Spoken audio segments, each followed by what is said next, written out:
and thank you for coming. I'd like to call to order this meeting of the Winchester School Committee on May 21st at 7 p.m. at Parkhurst Elementary School.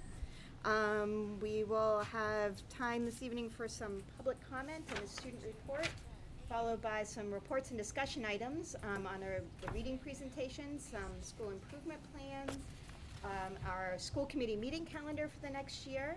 And then we have some action items to take on a Washington, D.C. trip, the approval of an extended care provider, approval of our elementary, middle, and high school handbooks, some lovely gifts from the community, and our chair report and our superintendent report. It is a full meeting this evening, and we're looking forward to it. I also see we have many of our principals and our members of our curriculum team here with us today, and we are excited to hear from you all as well. Is anyone here for public comment? I'm Erin Fogel. I'm just here. If you just come up to the table for us and state your name and your street and WinCam can't hear you if you don't sit with the microphone. Okay. Sorry. I'm Erin Fogel. I'm on 30 White Street. My kids go to the Lynch School and they go to the Kids Corner after school, and I'm here today representing Kids Corner.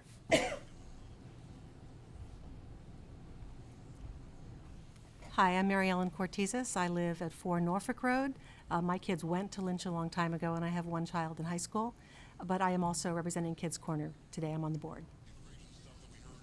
And did you have any statements you'd like to make, or are you just here in support? I think we're just here to hear the conversations about the extended school program. Okay. And Well, so we welcome. can Thank you report for joining us. Thank you. And then I'm Wendy Byrne. I live on 87 Sylvester, and I'm here because I helped start the Lynch After School program. So when I saw that there was the program coming up, I just wanted to see what that was and if there was anything we could offer. So. Great. Thank you for joining us. Anyone else for public comment?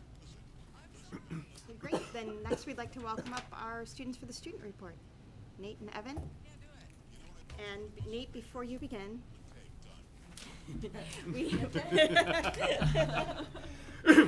we just want to take a minute to thank Nate and for all his service to the school committee. 2 years. And, yep, for 2 years. You've been doing an awesome job of bringing to us what's going on with the students and the needs at the high school, and you've done a really nice job really supporting their ideas and just keeping us connected to what's going on at the high school.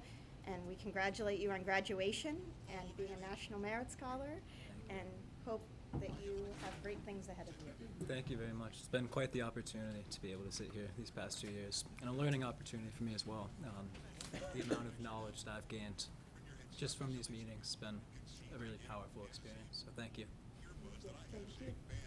Without further ado, we'll jump into it. You want to go ahead? Sure. So the biggest news from this week is obviously the seniors leaving. The school is feeling pretty empty without them, but they'll be coming back to take finals for the rest of the week. The boys volleyball team recently hosted their Spike Out ALS night, where all proceeds go to ALS 1, and both the varsity and JV teams won against St. John's Shrewsbury, so that was exciting. Otherwise, sports are winding down as well as we're getting into the end of the school year. The sophomores are currently taking math MCAS at school, so that's been today and it will be tomorrow. We'll have no wind block tomorrow. It's taken up most of the day. We have 2 National Merit Scholars, as you guys mentioned. The National Merit Scholarship winners are Nate Burns and Tommy Belair. A sophomore team that joined the Technovation Challenge, Team Ultra, came in first place at a state competition, and they'll be competing in nationals this summer for their app called Temperature. We'll have Junior Awards Night tomorrow and World Language Awards Night on Thursday. We just finished up with the Senior Honors Art Show, which was running for the majority of last week and a little bit before, showcasing all the hard work that everybody in the Senior Honors Art classes has done. We also had Strawberry Pops last Thursday, which went very well. That was very popular.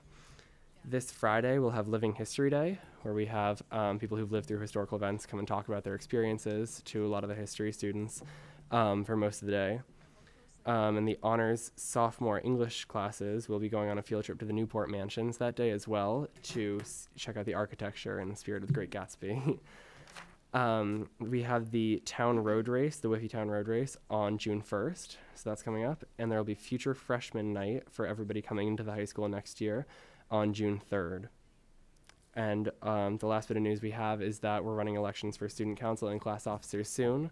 So that's all coming to a head now. People are getting their nomination forms, getting their signatures, and we'll have elections pretty shortly. Senior events, fun stuff. So this Sunday we'll be graduating. Everyone's looking forward to that.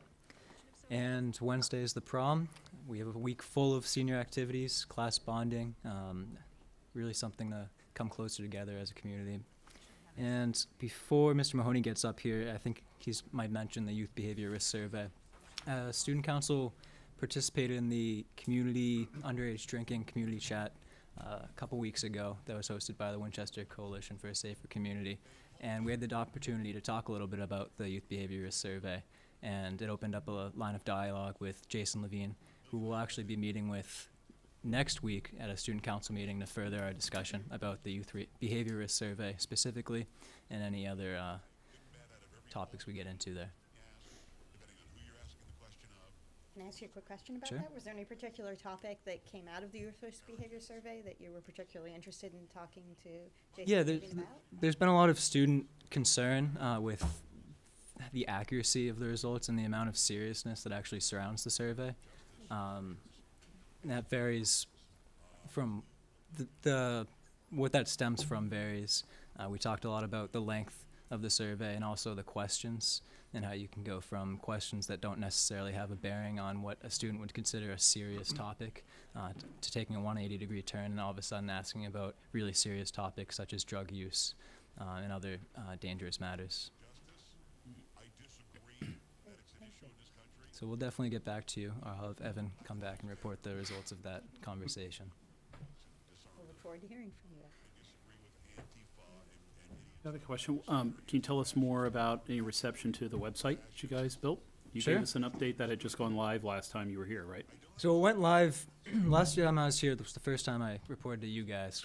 We were spotty with the meetings for a while, but it went live midway through the winter, and since then we've had thousands and thousands of page views actually.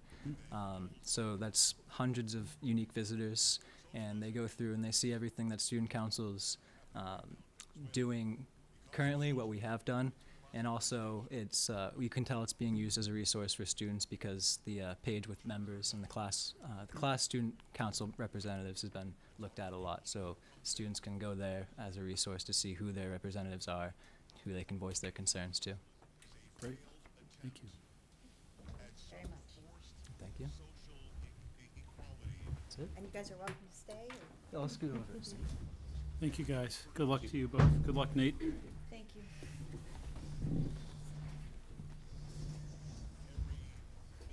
Next on our agenda will be Katie Malone, our literacy coordinator. Jen, would you like to? Sure. Actually, I don't want to disinvite you guys from the table, but if you wouldn't mind, just for a few minutes, taking the second row. We don't have balcony seating, but the second row is lovely too. Because also some of our literacy specialists are here, and I'd like to invite them up to the table too. And pull up an extra chair if there's one short. Come on up. So I think we had talked about a couple different things about when we got donations from like Whiffy, about the workshops we've been doing, the professional development, the things that are happening in the classroom, the PD that all our great peeps then are giving to other teachers. So the Teach a Man to Fish philosophy is alive and well. And also some of the curriculum work we've been doing and some of the things we're trying to move along. So this is a literacy update. We've tried to hit all the things we thought you might be interested in, but please don't hesitate to, ask questions along the way or at the end of things that you have more questions about. We also tried to keep our mission of not too long. So if we were too brief on anything, then please feel free to jump in with questions or what we can expand on. Or if you want something that we don't have here, we're happy to return just to send that to you, whatever you need. All right, take it away, Katie. And Katie, if you could also introduce who's joined you at the table. Absolutely. So I'm Katie Malone, elementary literacy coordinator. This is Thomi Tucci. She's a second grade teacher at Vincent Owen School. This is Ella McLeod. She is the literacy coach. A lot of alliteration at going on Lincoln. there. Ella, literacy coach at Lincoln. And this is I know we have a lot of L's actually. Leah Rogers is a 5th grade teacher at Lynch. And Sarah's here too. and Sarah, you're not Sarah- coming up? All right. You're in the happy in the balcony. And so in each of them will have a minute or a little bit of time, brief moment to speak throughout this presentation. So elementary literacy, what I've done on this slide is just list out some of the standards that we cover. So it includes reading, writing, and word study. Sorry, Frida, I'm not sure. All right, so Ding, turn Ding. the slide. click, click. So in our classrooms, we have a lot of exciting things going on. The focus is, of course, on student learning. The literacy block is composed of reading, writing, and word study instruction. All of our students, or as many as we hope for, are engaged as readers and writers. They are transferring their knowledge from reading and writing across the genres and through the content areas. There are whole class lessons, small groups, partnerships, and some one-to-one conferencing or conferring with students and teachers. The kids are digging in, the work and the instruction are differentiated, and we're seeing growth and helping students build a love of learning. Our main goal and focus in the younger grades particularly is to really help students build that joy and love for reading and writing, while fine-tuning some of the strategies that they're using. Frida, can we go back and I have a 30-second video clip to show, that's that little white line down at the bottom, Lincoln Kindergarten Readers. Just 30 seconds.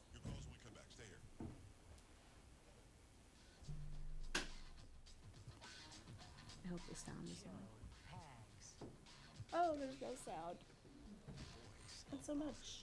Good news, you have this PowerPoint. Yes. Feel free to have an Absolutely. exciting family night of video watching. I'll just tell you, it's students reading from pieces that are in their reading boxes or reading bags, and this little girl came over totally unprompted and said something to the extent of, oh, this is her talking about her birthday, because that's more important. But before that, she was talking about loving getting into reading and how much she just loves a good book. So it was very sweet. Can't put it down. That's right. Can't put it down. 5 years old.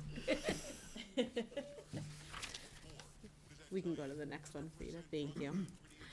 So in our classrooms, we have literacy support on a daily basis. Reading intervention is typically happening in grades 1 and 2. That's through our ERSP, Early Reading Support Program. In kindergarten, we have often our classroom teachers are partnering with our reading specialists to plan classroom instruction and small group support. And grades 3, 4, and 5 can vary depending on student need. Sometimes it is a small group, sometimes it's classroom support, but it's as needed for those students as well. We're doing some co-teaching, versions of co-teaching with reading specialists and classroom teachers in some of our kindergarten, 1st, and 2nd grade classrooms throughout the district, where the classroom teacher and the literacy specialist are planning some lessons together and implementing them as well and owning all the students, and then focusing on small groups and what the students need during that time as well. We have coaching. We have a staff of literacy coaches across the district, and there's a lot just collaboration everywhere. You'll see that as a common theme through everything that we're doing, and so that's with our current literacy specialists is 16 FTEs that are school based. Katie, can I stop you for a minute? Just a quick question, if you could. The ERSP intervention for grades 1 and 2. Can you talk because the school committee asked about this Sure. at a previous meeting? Can you talk a little bit more about how often the reading specialists are working with groups of students for how long, how many times a week? Sure, generally, absolutely. and how are those students selected? Sure. So our ERSP program, Early Reading Support Program, is multi-criteria. So we screen our 1st and 2nd graders with We use the Fountas Pinnell reading assessment as our base piece of information. But with first graders, we also do a word list. We do an encoding assessment. We do I'm blanking. We do the comprehension. We do the assessment, the writing, dictation. Thank you. And then our literacy specialists look at all of that information to determine which students have the most needs and where they're going to focus that instruction. And those students most often are meeting with a reading specialist 4 to 5 times a week, generally for 20 to 30 minutes, depending on the needs and the size. And so then we have they're usually 3 to 4 kids. 2 to 3, 4 kids, usually 4, to be honest, because most of the students are reading at similar levels and have similar needs at that level. So they partner together in small groups, and we have lots of resources that we use for whatever those students may need. And those are in-class support? That's in-class push-in support in the whatever grade level they're in. Their reading group meets in that classroom.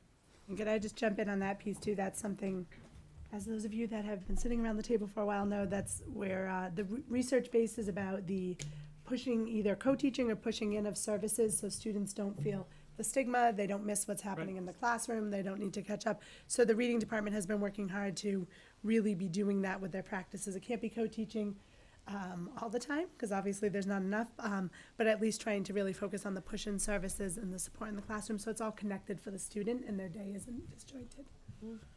Can I ask a question? Yeah. So that was really helpful because I had a question about ERSP. As Katie moves through, if we have questions or clarifications on individual slides, should we ask or hold till the end?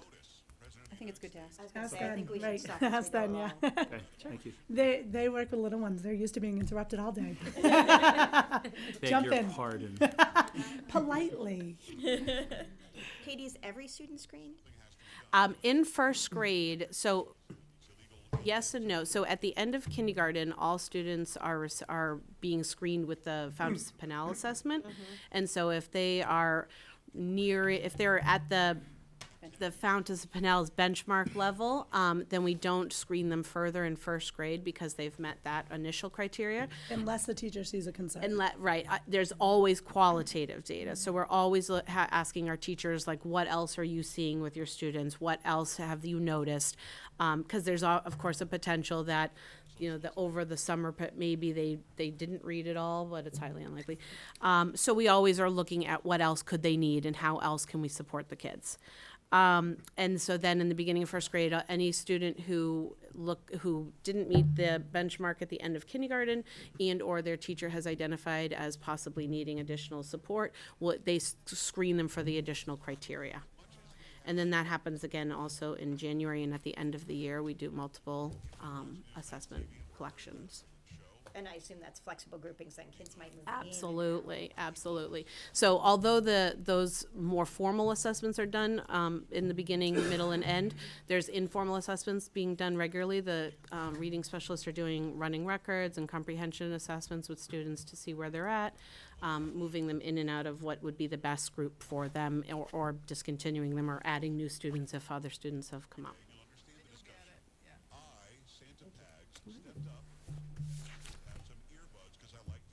So I'm going to reintroduce you to some of our classroom teachers.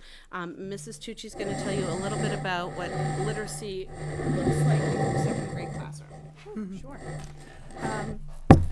So that's our second grade classroom, and it looks to be that's one of our reading workshop lessons.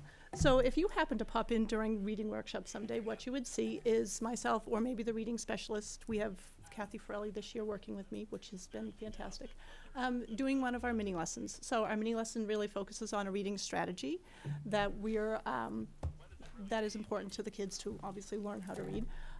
After the mini lesson, which is usually about 10 to 15 minutes maybe, during that time they might work with a partner, they might turn and talk, lots of interaction. Either the reading specialist or myself, depending on who's giving the lesson, will be sort of sitting with the group, encouraging them, making sure they're focusing, asking questions of them, really sort of building them up so that they're participating as well. Then they move off into their independent reading. where they're expected to be applying those strategies that we've learned. So during that time, I'm taking a small group of students, or I'm conferring with individual groups. Kathy is usually taking her small group at that time. And then at the end, we usually come together and we do a wrap-up. How did you apply the strategy? What did you do in your book? Did you have any stickies? Whatever the activity may have been. The collaboration has been great between Kathy and myself this year, and every year, which is really nice because we get to really come together and we can talk about the children that are on her caseload, the children that I'm seeing that may need some additional support. She can give me some strategies, and we're really talking about how to best meet the needs of these kids. Something that has really come up a lot this year is what have they already done last year and where are they going next year? That's not something I as a classroom teacher necessarily get to see a lot of, but Kathy does. So in fact, just today we were talking about doing folktales, fairy tales, and fables, and she was saying, oh, this is what they do in first grade. This is what they'll need to be next year. Where can we focus our instruction? What do these kids need to do to move forward so that they are ready for third grade? These are the skills that they need. So that's what we're doing. And it's been a really great experience, and hopefully the kids are enjoying it too. Can I ask you a quick question? Sure. Before you have the breakout, Yes. can you describe to us what's happening in that 15-minute reading lesson? In the mini what are you lesson. doing? What are your students doing? Usually I'm doing explicitly teaching a strategy. So we just finished a nonfiction unit, for example. So I was teaching them in one lesson, I was teaching them how to use headings. So what a heading means, how does it connect to the topic of the book or the title of the book? How does it connect to other parts of the book? How can you, we call it get your brain ready. So that heading really helps you focus your thinking. What do you think is coming up? So I might say, okay, turn and talk to a partner. You see this heading here. The title is all about elephants. What elephants eat. What do you think this is going to be about? Then they'll turn and talk, and then they'll come back. Who wants to share out? You give me a thumbs up. And then either I or whoever is leading the lesson will be doing that, and whoever is assisting will be sitting in the, coaching the kids, what did Mrs. Tucci say, and what did Mrs. Furley talk about? So that's sort of how the lesson will go. And then right before we break off, we'll reiterate what is the main part of the lesson, what should you be doing during reading workshop, thumbs up if you're ready to start. It might be a sticky, stop at the end of this section where you saw the heading and write one fact. And then when you turn the page, oh, that's a new heading. And we talked about a big red flag goes up in your head. Like you need to stop there because you need to think about what happened before. How does that connect to what's coming up next? That's just a little, that's what we did yesterday. I could have used that instruction back in second grade because I'm like, oh, heading, skip over that. Right? I need that. You know what? Principals, I might miss some things. That's why. We usually refer to that as the gradual release of responsibility. So it's an I do, we do, you do. So the teacher does it as a demonstration. So they do it together, practice with the engagement on the rug, and then the kids go off and do it independently in their independent reading time. So. And the focus for the lessons, and they're pretty consistent across the district, right? All of the schools. Ella's Yeah, running, we'll talk a little bit too about the prioritized standards that we've spent a lot of time on here in the district. So the lessons are connected to the standards, and we've had a lot more work with nonfiction reading strategies, which are crucially important because as adults we really need those, and our students need that to learn as well. So you'll talk a little bit about Lucy Calkins at some point. I will. So, Our can I go just stop ahead, you for Michelle. just- Absolutely. Sorry. They're only trying to be quick because I told them to be quick. They're fine like, with any brief. questions you want, so Yeah, and this you is may your get show. to this, so I'm just going to ask real quick. Somebody mentioned that it was nice to have the reading specialist. I think Mrs. Tucci, you, because you said, I don't always know what they did last year. I don't know what they're going to do next year. As part of what we're working on, are we making that consistent across every second grade, every third grade, so we don't have to continue to ask that question? Go ahead. I think You look Ella- like you're do you wanna dying to speak? jump Go in. ahead, Ella. In fact, actually, at one of the last professional development offerings that Sarah and I led, we took all of the anchor charts, which are like the teaching point, like use the heading, and we took all of the ones from kindergarten, from first grade, second grade, third grade, fourth grade, fifth grade, gathered them by topic, so maybe character or theme or let's use those for example, and then had the teachers in groups look at the progression of teaching points about character starting in kindergarten, and then what they learn, how it progresses into first grade, and then how it's even more defined and more at a higher level in the upper grades. And we were able to see that progression because a lot of teachers have come with the same questions. Well, what if they don't, I didn't want to do that lesson because debates seemed so big. And I said, oh, it's funny, they actually started in second grade. So but they've done it in second grade and third grade and fourth grade and fifth grade. So, as these units roll out and become more, we see them having been taught in previous grades and rolling out amongst the grades. You'll see that progression more, but this year it's still an unknown, like, do they even know what a debate is? And it's like, oh yeah, they've actually done 2 or 3 the year before. Yeah. So jump right in. Because Kathy did that presentation with us, and she spread out all of the topics, and we really focused on, okay, this is what they did in first grade, this is what we're going to do this year, this is where they need to be.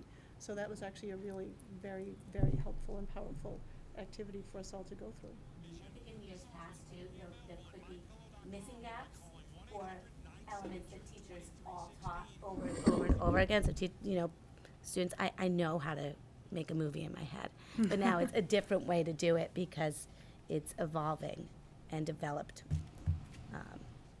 more Across the grade developmentally levels. and up Right. across the grade levels. It's be exciting to see those connections. It's very exciting. It was exciting. Yeah, it's like a game. It was like a game. Putting it all together. Pick me. Okay. All right. So I teach 5th grade at Lynch. I'm Leah Rogers. So I had the great opportunity this summer to go to the Teachers College reading workshop training, and I've implemented the Lucy Calkins reading workshop this year. And over the summer, I just remember being so excited by my training, and I couldn't wait to get back into the classroom and implement it with my students. I also am unique in that I taught 4th grade last year, so I have some of the same students again this year. And it's been really great for me just seeing how much more excited they are about reading this year with the Lucy Calkins curriculum. So similar to what Ms. Tucci said, is I follow the similar format of the reading workshop. So I do my mini lesson where they're taught an explicit comprehension strategy, which I model for them in our read aloud book, and then they practice it together. They break out into independent reading time, and during that time I'm going to go around and confer with students, or I might pull a small group if I notice certain kids are all kind of working on the same strategy. And then we come back together at the end, and they might share out with a partner, or in 5th grade, what's really great is we do book clubs, and they were a huge hit this year. Our fantasy book clubs unit was by far the kids' favorite unit. So those are some kids reading their fantasy books in my classroom. So they spread out on the rug. What? Yeah, I can show that too. And then sitting in. How excited they are. Tell me about this. It's kind of hard to see, but sitting in the back, there's 2 boys who are listening to their books on audio. I'm in the co-teaching classes, so a lot of students on IEPs listen to their books on audio, and it shows the text on the screen as they read. And I'll pass these around. So I copied some student work samples up there, but I thought it would be great if you want to just send that way, just to see some work. So one of the lessons that you can see up there was on how in fantasy books, characters face sometimes literal dragons and then sometimes metaphorical dragons. So that student did some writing about the dragons that her character faced and then what the events can teach her. And it's funny, in 5th grade, as they're getting, more ready for middle school, you can hear them talking in the hallway about the latest drama, and you overhear conversations of girls being like, yeah, that's a dragon that I'm facing right now. And it's just, You know what? it's Could really they run funny. a workshop for the adults? Yeah. And then over on the right, you can see that's from one of my boys. The lesson was on following the character through their external quest, like the journey they follow, and then down below is the character's internal quest, so their emotional journey.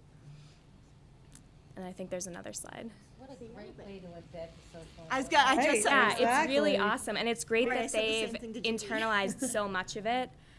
So then at the end of the year, I did a survey because this was my first time teaching this curriculum, and in the fall when I talked to parents, parents were like, wow, I don't know what you're doing differently this year, but my kids love reading.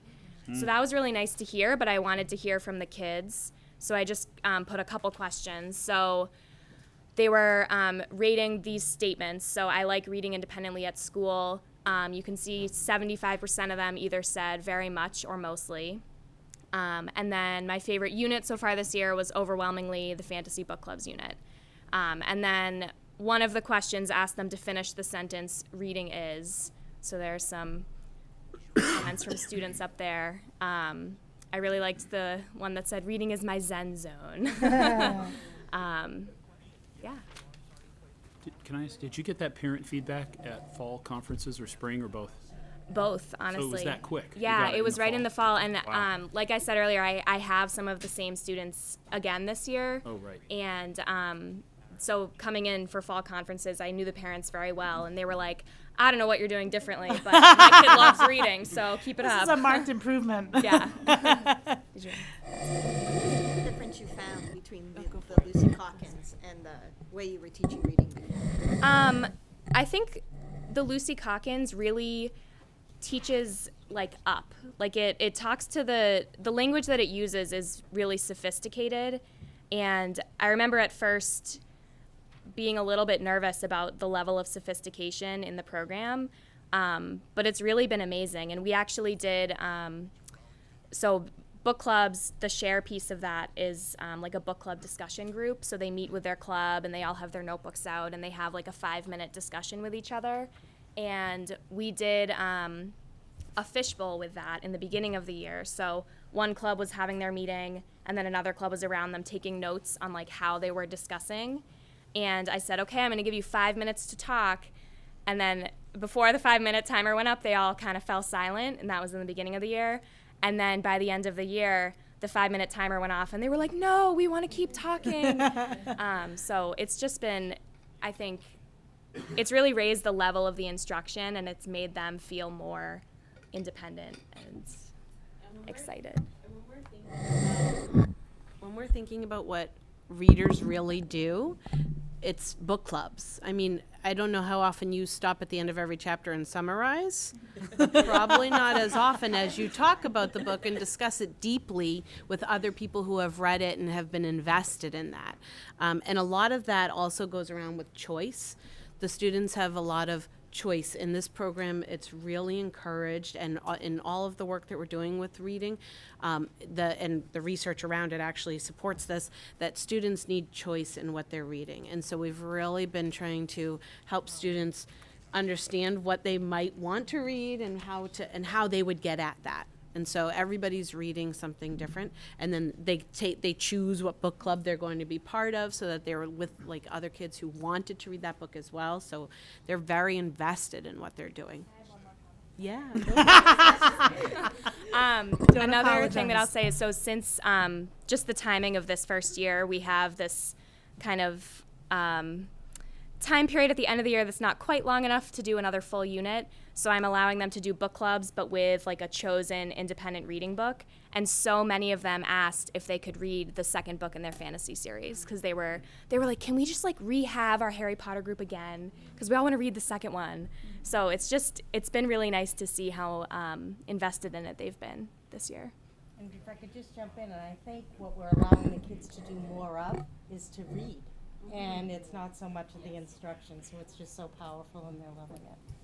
And you're seeing demonstration that like their comprehension strategies are greater. I hear a lot of fiction, nonfiction as well. There's always 2 nonfiction units, and there's about 3 fiction, and then there's if-then. So if you get through all 5 units, there's a guide to creating other ones. And it alternates fiction and nonfiction. And the standards, the Mass State standards, they're divided into literature reading and informational reading. So these curriculum materials are Common Core based, so they're based on all of the standards that students will need. And just one more thing, because I can't stop. Their excitement just trickles down to the kids. So you walk into their classroom. I had the good fortune of going into Leah's classroom, and everyone was engaged. They were just readers, and so it's an exciting time to be in the classrooms. And if you feel that as a kid, sky's the limit. So Yeah. good for all of you for, taking this on and trying something different and sharing Yeah. your expertise. And we have a joke about the banned word wall. It's probably the curriculum banned word wall in the district. And, and I was so happy when Katie said to me the other day, I have a banned word wall now, and class sets is on it. Because, just thinking about the way we used to, again, it's what had been done for a long time, right? Is everybody reads this book, so you have this common, instead of everybody's working on the skills. And if you're in a book that you're about to be in for 3 weeks or a month that you hate, where's the student's investment level in that? And so this has just really turned that. It's been awesome. So Jen, in terms of curriculum materials, does this mean you're moving away from level readers, or level readers still something that you're purchasing as part of the curriculum? I'll let them talk to kind of our morphing. Ella's like- Yeah, our morphing with all this, yeah.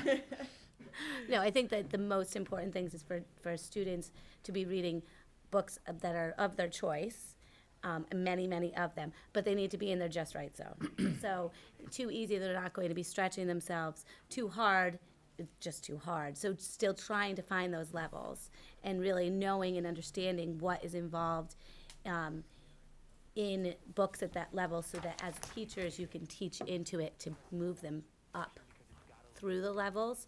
But yes, the levels are still really important. I wouldn't say that they, but even not the ever prescribed level without the readers. prescribed, Gone are the exactly. bluebirds It's and- all of the, any great literature has a level. Right. They all have levels. So we're becoming more knowledgeable about what the levels are, and in trying to help students and guide them towards levels that are appropriate for them. But away from the books that are But away like from Prescribed. guided, like Yes, with like a specifically chosen script. words and specifically chosen stories with the little letter and number on the back that tells you. And we thought we'd try authentic reading instead. Still using that. Those we are still use those. Those are still used, but they're so the level is an instructional tool. Like that should always be in the teacher's knowledge. It shouldn't be the child lives and identifies with that letter.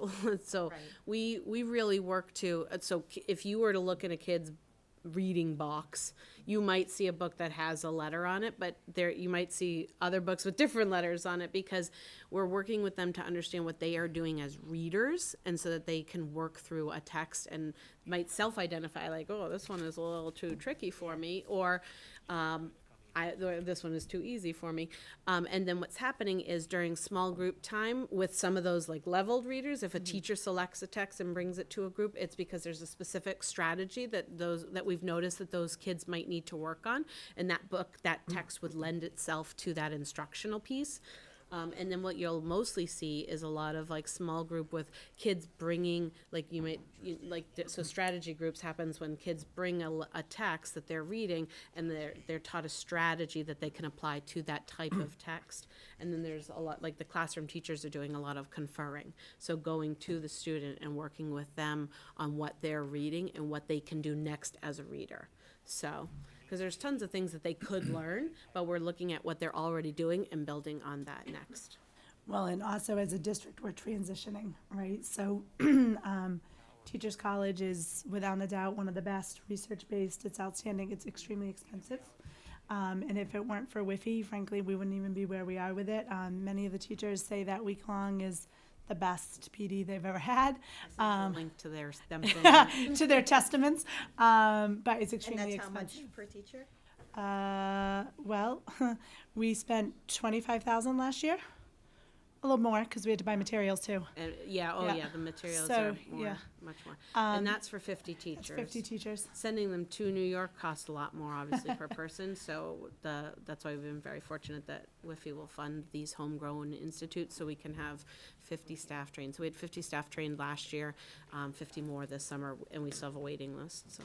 And this year is partially funded by WIFI and funded a lot by us. So again, Yeah, thanks and to the partially funded override, last year by we were the able to, district. we didn't sign that contract with them until we had the override to pay for that. So, so you will see different and morphing and emerging practices in different classrooms depending on how much training people have had around things. Is there a guide given to parents on what's just right, so over the summer the kids don't lose some of those skills and the passion that they've gained all year long? Have you developed? Katie's writing a note, which means that she's thinking of developing a little send out for parents. Yeah, no. Very good idea. At this time, a lot of our teachers give out things like that at the end of the school year. Generally, as a first grade teacher, I know I always gave out, here are things you could do, with your reader. Here are questions you might ask. But we certainly could work on something that would be more uniform and And offer define the that to just right teachers. and what that Yeah, looks like, yeah. yeah. That's the Yep. hardest part for parents, identifying what's just right for them. Absolutely. Yep. Because those books that say level 1, level 2, Meaningless. Meaning.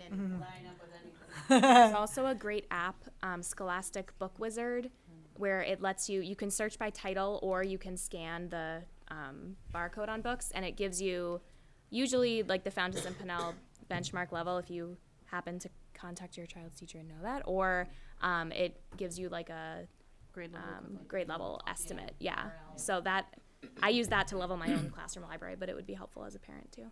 And I think lots of parents, lots of teachers also have the students create like a wish list of books that they want to read. There's lots of opportunities, that engagement piece, where the kids are doing book shares or a share fair, as one of the teachers just did last week. And then as the kids are sharing their books or buzzing about their books, the other students are writing down, ooh, I want to read that, I want to read that. So they go home with their wish list before the summer. That's something that we've been working on. And I think They'll too, communicate with their parents. Those things. You're just saying that. just saying, feel free to email it to me.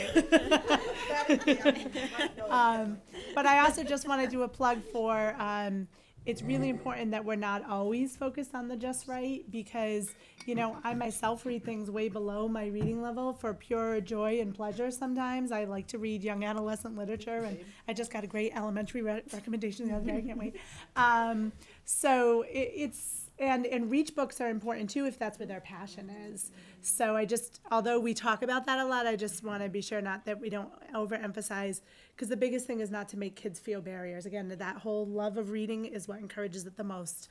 So And I would presume as part of what you're doing, you're teaching kids to choose just right books. So ideally, as we They're roll gaining this those out skills. further, they're going to have the Yes. skills to know how to go to the library, let's say, and pick out a just right book for themselves. Absolutely. And we're always encouraging that children are reading or enjoying a book that they want, and that parents are still reading with their kids even at older ages, because sometimes there might be a series or a topic or a genre or an author that a child is really into, and maybe they can't access all of that by themselves, all the text by themselves, but they can still do the thinking, and they're ready for that level of comprehension and discussion. So yeah, absolutely, go for those books. And who doesn't Go love for to them. be read to?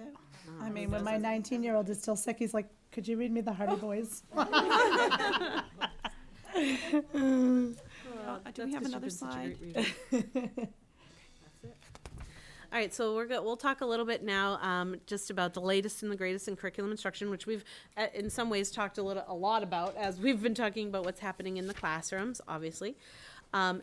As I mentioned earlier, we've been doing some work with prioritizing the standards. Our ELA committee formed and reviewed the 2017 ELA standards, Massachusetts standards. And our grade levels then reviewed them and prioritized that collection. So the teachers at different grade levels used a color coding system to identify which, basically the anchor standards that they felt like they were making sure that all their students had learned and really felt strong, had strong ownership of by the end of the year, and then moving forward with that in that way. We officially rolled those out this past fall, giving all of those to teachers so that they had them at their fingertips.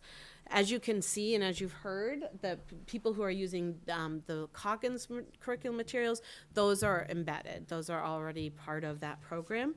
But we're going to be still working towards building additional units that people can use. As Ella said, the Calkins units even come with it's called the if-then, so like it's a suggested units additionals, but we would flesh those out. Let's see, and we're doing continued work, along with our prioritized standards, we're doing some continued work with common assessments and performance-based assessments, so working in those standards, the expectations, and how we're assessing our students on their growth in those standards. I'm not going to read through this whole slide. This is just a little timeline that we celebrate, like all of the wonderful things that have been going on as far as this reading workshop has gone, because work in the reading workshop has been so encouraging, and teachers have really it's been a homegrown. I mean, people are really feeling invested in it. There's a lot of growth and learning around literacy as a whole, even outside of the reading portion, because this workshop model lends itself to good instruction across the day. So we are all growing and learning, and one way that we do that is through our professional development. And this slide is just the reflection video is the link that you can look at on your own time for fun. And these are quotes that I took from our end of the year literacy survey from staff.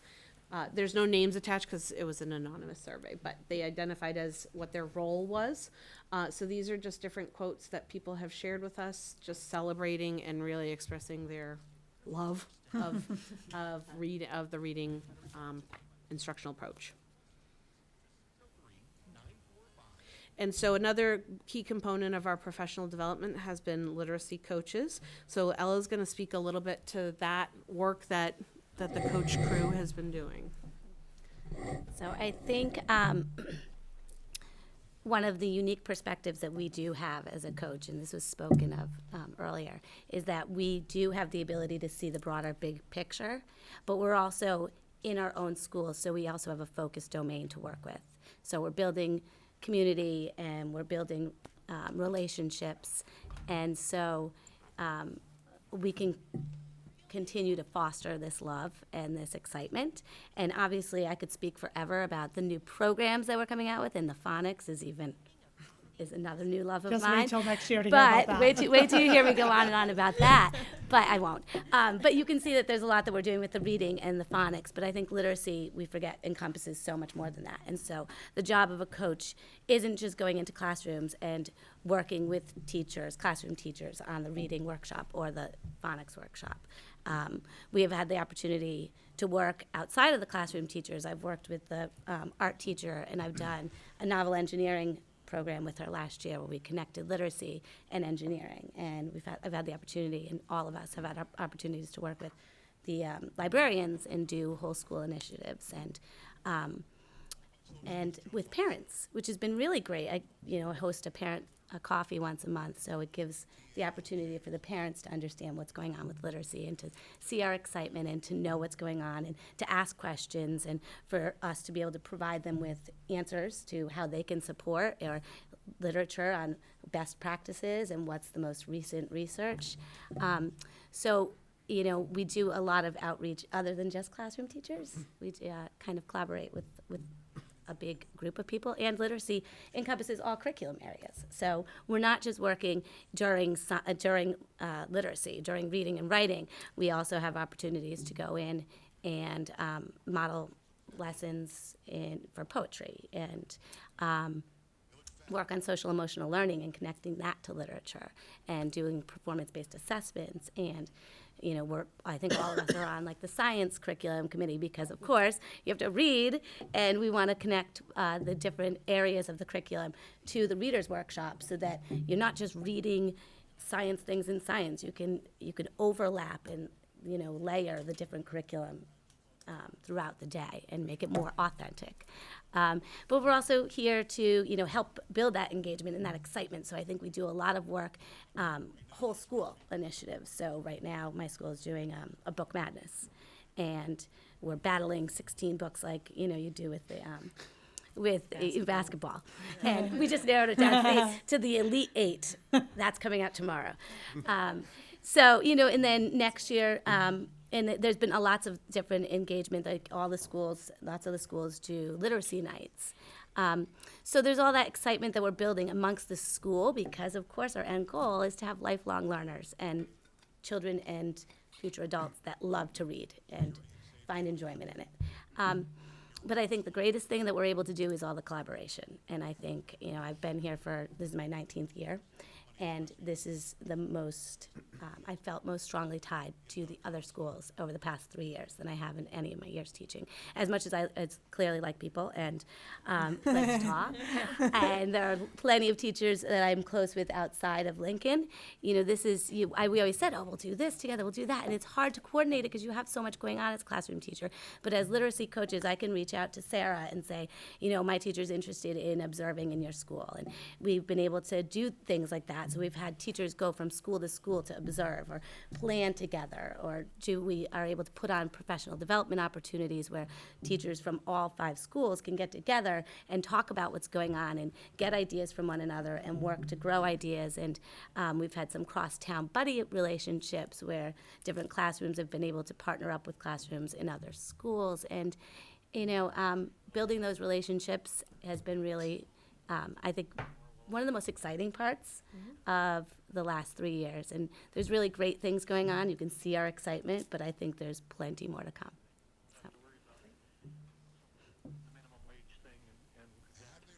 So looking ahead to next year, we obviously have some ideas of where we're going next.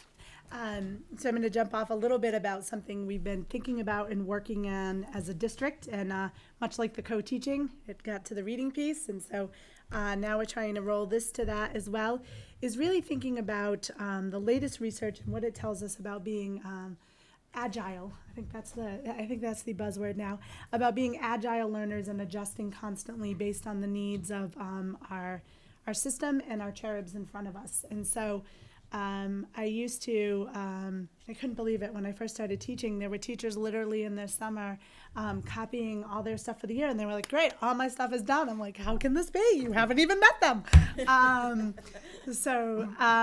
What I think, even though we moved away from thinking about that in the classrooms, and we're asking teachers not to think like that, and of course you need structure, and we need anchor standards, and we need priorities, and we need clear goals for the students, how that rolls out should be based on their needs.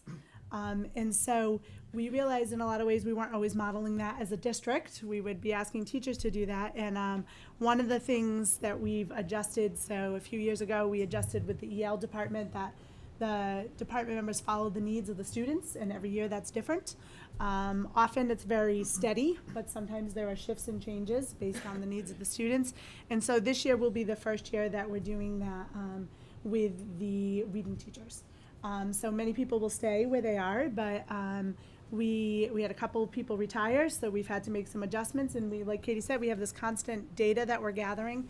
So we're putting all of that together, and we're making a plan for what are the right matches, in terms of FTEs for intervention, what are the right matches in terms of coaches, what are the right matches in terms of what buildings need. We had a great meeting with the elementary principals around special ed and EL and social emotional and all those pieces, saying, okay, much like the demographic of every classroom, every building has needs that they're working on. And also, just like we talk about with the students as adults, we're all the same way. Sometimes we're ready to learn something, we're eager, we're excited, we're ready for the next step. And sometimes something feels too overwhelming at the moment, so we're focused on another area. So we tried to put all that data together, the literacy data and the needs of each building. And again, thanks to all of you and to the override, we are finally getting some more supports around the elementary area. So we can talk about, okay, so we have now some social emotional coaches. So we're gonna have a math coach, we have these literacy experts. So starting to think about deploying staff based on the needs of the buildings and the needs of the students versus one of the things we talk about in the PD all the time, fair is not equal. And you get what you need. Everybody doesn't get a Band-Aid if one kid has a cut. And so we're trying to model that using our data to make informed decisions based on what each building needs. So we did have a nice meeting with the literacy staff and have talked through, and we hope within the next week or two we have it all kind of solidified and buttoned up of what people's assignments will be for next year based on following the needs of the students. So this is something new. We have found it successful in other areas. We expect there'll be some bumps, like everything we try the first time, but as we keep telling teachers to be risk takers, we will continue to do that as well. So we will roll this out, and then we'll, as always, I know people are like sick of my survey, sorry, another one's coming. But we're constantly asking for feedback on how to keep adjusting things. So after we try that this year, we will try that, we will try to adjust and see what we need to do better going forward in the following years. You want to talk a little bit about the criteria? Sure. So we looked at, we're looking at, I should say, a lot of different things. You can go back, Frida, just one slide. Thank you. So we, as Jen said, we did a lot of qualitative data. So just considering what are the needs of the school, what is happening for students, what are happening with teachers. We also are looking at our IRSP data and our FMP data, as those are some of our quantitative pieces, and just what the building needs and what the teacher needs are there as well. So lots of things taken into consideration. It's a giant algorithm. But don't be fooled by this literacy name, because I also had a math minor, so. Katie does like love algorithms. data. It's a good thing one of us does. So moving forward, we have a lot of work that we're going to continue doing with curriculum instruction. Obviously, we've been talking about collaboration nonstop, essentially. It's across the schools. We're looking at collaboration across the grade levels. We'll be building, there'll be some unit plans building particularly over the summer. As we said, there's room for doing that within the curriculum materials that we have, as well as with the other standards that we want to work with, or that we're going to be working with. We're continuing to do work around Reader's Workshop with the professional development we have coming up, and we're going to be doing some more focus on Writer's Workshop as well, transferring some of this good instructional practice that we've been using with our Reader's Workshop to really flesh out our Writer's Workshop even more. Lots of work with assessment, developing our common assessments and our performance-based assessments around literacy. And obviously lots of professional development to support all of that. We have Teachers College coming again this summer. We have ongoing sustained professional development that our internal coaches are doing. And teachers are working together with different things that they're doing, like PLCs and book clubs. So lots of good stuff coming. And that's all she wrote. It's the last page of my flip chart. And so, Jen, can you share the slideshow with the school committee? I haven't done that yet. Oh, If sure. you could do that, that would be great. Yep. Actually, Katie, do you want to share? Because you had the link with yours. I'll share it After you with the leave link, here. yeah, I want to sure. make sure you get the exciting video for your I'll share it family all. movie night. Any other questions? I have one. May not be a fair question without Pam in the room. How many EYP kids do we have, elementary EYP kids, each year-ish? And what does what does literary support look like for them? What's it going to look like this summer for them? Sorry, it's picking Yeah. up on Zena's question, really for everyone during the summer, but for our extended year kids who need some support, so it's about preventing regression, So right? I'm not sure what the Yeah, EYP. I can tell you only this that I know for a fact. So their intention is their literacy support is the same support that they have done based on the kids' IEPs. I don't know how many students that is though. So, just for people who might have a question about this, so students who have diagnosed disabilities who are on IEPs have a determination each year whether they are at risk of substantial regression. Then those students who are at risk of regressing over the summer would have extended year services built into their program. Sometimes we do that internally in district programs, which we run K-12 through the district or K-22 in the district. Sometimes there are better programs elsewhere. A lot of those students are not getting academic support. They're getting social, emotional, behavioral support to maintain those skills. And so it's if we have roughly 850, 900 students on IEPs, only a small percentage of them qualify for extended year. That being said, what are the plans for the summer? There are and have been enrichment programs that have been open to all students, not specifically for students with special learning needs, that have focused on reading in some previous years. In recent years, those have been grant funded, and there's still a plan to maintain a program this summer. It is going to fund fewer students because the grant is for a smaller amount. But that's not a special education It's or generalized. remediation program, it's an enrichment program, and so there might be some confusion about that. Jen, is there anything else I've forgotten to say about that that might be? No, I think that's, and we use the criteria for those programs even, so that kind of first dibs go to students that would benefit the most from that support. So I That's hope who you can they're appreciate. I was gonna say, that's who's invited to participate first. We just raise awareness of the availability of it, right? Yeah. I hope you can appreciate, I'm asking only because I think of those kids as being kind of the most at risk. And so if, what I hear a lot about is growing self-esteem, which paves the way for so many wonderful things. So if you're experimenting, trying new things in the classroom that can be applied in the summer, to keep that enthusiasm high, I'm totally in support of that. Wasn't really clear to me, though, how this would translate for those kids who we support during the summer. Yeah, I think embedded in your question is an important point, is that literacy support is for all students, whether they're regular education students or students with disabilities. The important thing, I think, to note is that we have many, many additional reading supports for students with disabilities that we didn't talk about tonight, including Grant's here, James is here, and Dennis, a very significant language-based learning program at the elementary, middle, and high school levels that's been very successful.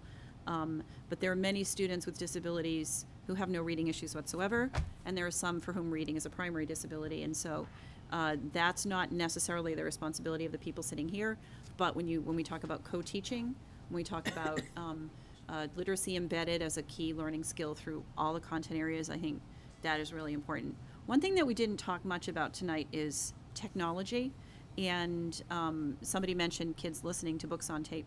There are lots of ways to access reading and writing with the use of technology that really can enhance student learning experiences. And so I would encourage everybody in the room, not only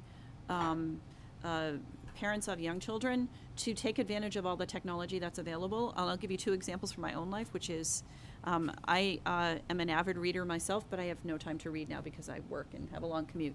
Books on tape has revolutionized my interaction with books. So I often will listen to a book and then go back and reread chapters that I find particularly interesting, or geek out and take notes and sticky notes on that.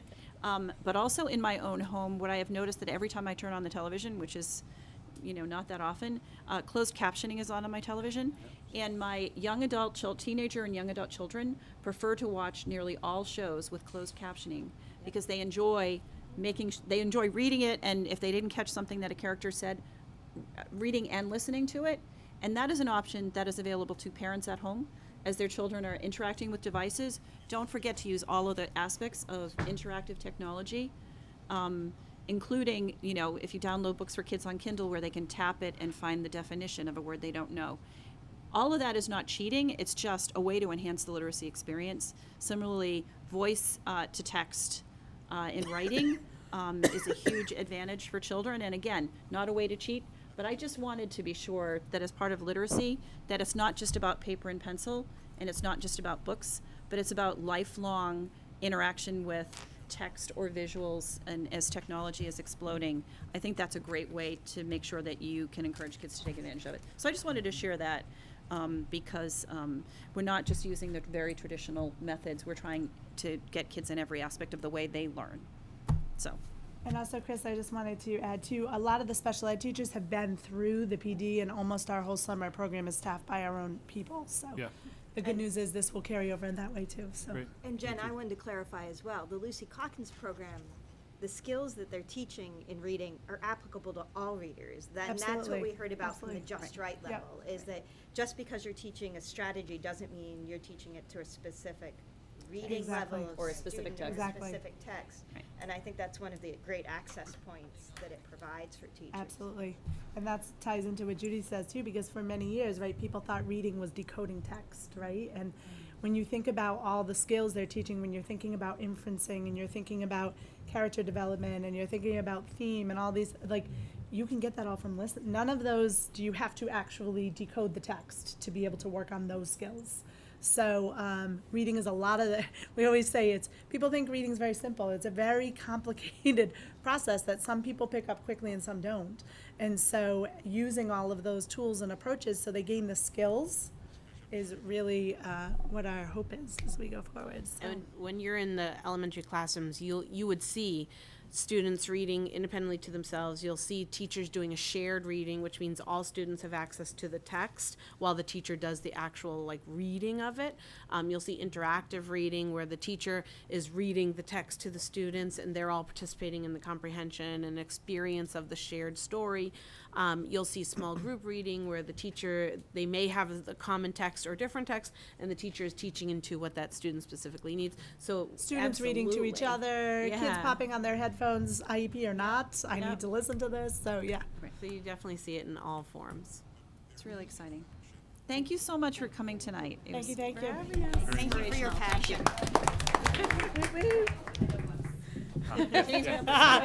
They're going to be very upset if they're not. By the way, I saw some Harry Potter fans. My heart went pitter patter. I Yes. saw some Percy Jackson in there too. Yes, very good. I saw Lion, the Witch, and the Wardrobe. You know what? See, it speaks to all of us too. Thank you. Thank you Thank guys. you very, very much. Right. And I don't know how far down the line. School improvement plans? Yep, I think we'd like to invite the principals to the table now for the school improvement plan. So probably want to start with elementary, since we have space for 5 people, and then bring the 2 secondary. Yep. So while they're coming up, if I could, I know we're running a little behind schedule, but that was a great presentation. We have too many questions. So a couple of things about school improvement plans in general. So, sorry? Go ahead. So I'm not trying to shut down discussion. So I heard that. I need a closed caption for some of these things.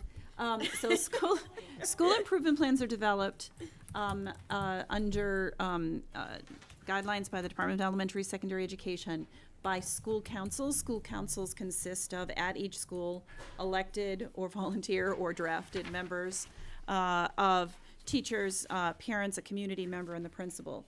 And the one thing that is problematic about school improvement plans is you want to develop the core of a school improvement plan while you have your council in place. But what happens is work gets done in the summer, and then we do our district goals. And then we come back in the fall, and you might have a different school council because people have dropped off or their kids have aged up. And the timing of it is always problematic. When do you do it? What's the best time to do it? What we do is, and what we've been doing in the last couple of years, is developing district goals. And we had a couple of questions, really good questions from school committee members on school improvement plans that I think is important to sort of keep in mind. A couple of years ago, we developed a one-page document that we labeled strategic visioning. There wasn't a lot strategic about it, really, but it really represented our core values about what are our core beliefs and values about education in general, and what are the pillars upon which we're going to organize how we teach and learn. And so principals take those into account, or school site councils take those into account when they're developing their school improvement plans. Then there are the district goals, many of which are multi-year goals.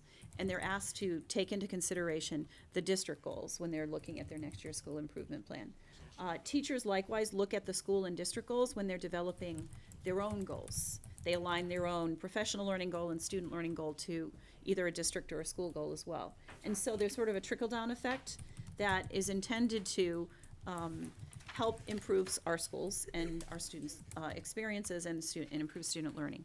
So the school improvement plans you have in front of you were developed by the school site folks, and without a lot of feedback or input from me, and that sometimes leads to some inconsistencies in formatting. The basic core goals I know about and have discussed with the principals and agree with.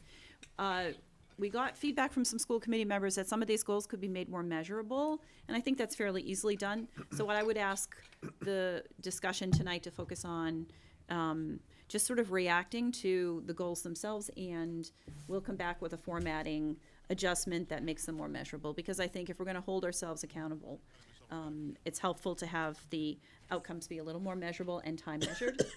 Some of the goals will not be achieved, and that's okay, because they're aspirational. They're the goal that you set at a time, and then things shift. Funding shifts, staffing shifts, resources, student needs shift. And so we might come back the next year and say, well, we really thought we were going to work on this, but this cropped up and it was way more important. And this is what we're currently working on. So that's just the context for what school improvement plans are and are not. So what I've asked, because we have 7 schools, it would take us an hour each to talk about, or more, to talk about each of the school improvement plans. What I've asked the principals to do is talk a little bit about your plan for this year, one highlight of something either that went well or didn't go well, something you want to highlight. And then one goal next year that you're particularly interested in or that you find important. And there could be carryover. Many of the elementary goals are fairly similar to each other. And so I would ask the principals to keep that very brief, just a few minutes on those, and then have the school committee give feedback. Does that format sound? It does. Good. Could you repeat for Karen? The highlights? She had to run out for a minute. What you said about measurable. So we recognize already that the formatting of this did not delineate some of these goals as measurable. And so we're going to go back and reformat them and be sure that we have conversations about how to make them measurable. One thing I'm always a little reluctant to do is to make wholesale changes because these are the school improvement plans written by the school councils, and I don't want to overstep in terms of what they think is most important for their school to achieve. So, so the role of the school committee at this meeting for these drafts is to sort of listen to a couple of highlights and then give feedback. Okay. Right. Throw something in, just something we've been trying to work on around goals in general in the district is trying to work on when we talk about measurable, also recognizing qualitative measures as very valuable measures in what we're doing. And so trying to shift teachers away, even when they're writing their SMART goals, trying to shift them away from saying this percentage will increase by this amount. That doesn't focus on real learning. So we're also trying to, like I said earlier with the reading, we're trying to walk the walk ourselves. So as we're shifting as a district from kind of that quantifiable, what education used to always do and what education is saying now makes the most sense is having a blend of things and trying to work with the qualitative too. That's part of where we're shifting in our practices and learning and growing too. Okay, so John, would you like to? Yeah, great. Thanks. So this is John's last presentation as an elementary principal. You all know he's going to the high school next year, so we'll expect you back when the high school does its thing next year. Right, Dennis? I'll look at my co-pilot over there and find out. Yeah, great. Thank you for that introduction. I have the pleasure of quickly just starting on behalf of the 5 elementary principals. And for those of you who are newer and those of you who have been here for a while, you'll know that we work very closely together and collaboratively across the 5 schools with the main, first of all, we all like each other a lot and respect each other, and we learn from each other. And I think what you'll hear, again, what Judy had mentioned, some similarities in our goals, but also some differences because we are 5 different schools with 5 different populations. Back to the part with collaboration, our goal is to make sure that all of our students in Winchester have an equitable experience academically and socially and emotionally. So really when we work collaboratively is to say, hey, you know, what's working for you, and try to bring those things back for our own children again. So when they meet in McCall after 5 or 6 years, they are well organized, well prepared, and healthy academically and socially. Excuse me, that's my phone. So with that, just touching upon one piece for Lynch specifically, what we had addressed, we had a technology goal that had been on there for quite a few years, and that had stemmed from, I would say, 5-6 years ago. That it's not on there this year because we've updated that, and with help through the leadership here and through WIFI's grant initiatives, we have, I feel like, in a very good spot where we could probably move that off of our school improvement plan with that goal of being differentiation. So now it kind of folds into differentiation and looking as technology is just a tool for that. So rather than being a wholesale goal. So I really feel, and you mentioned, Leah did a great job here tonight talking about our students. In 5th grade, we have our BYOD initiative across the district, and making sure that students are getting what they need. Technology is a tool for that. So you won't see that on the Lynch specific plan moving forward for next year. One piece that I would really like for us to focus upon as a Lynch community, and again, I'm sure all 5 schools can say the same thing, but just one piece that I'll mention is awareness and acceptance and inclusivity, and just making sure that we are doing what we can as educators and leaders in the community to practice matching our instruction to our population. And that goes for the materials that we use in the classroom, and just being very aware that the experiences and the resources that we're using match who we're speaking to for our students. And I'll pass the microphone down. Good evening, everyone. So one of the goal areas that the Vincent Owen plan addressed, and it's addressed, I know, in my colleagues' plans as well, is social emotional learning. Certainly something that we take very seriously in all of our buildings. And one of the specific action steps that we included was having support for social emotional instruction in the classroom. And we've been supported this year by our fantastic social emotional learning coach, Stacy Bukaris, who's been working in all 5 buildings, and it's something that we're excited and thankful for your support with expanding that, with hiring an additional coach, so there'll be more time provided to meet the needs that we have.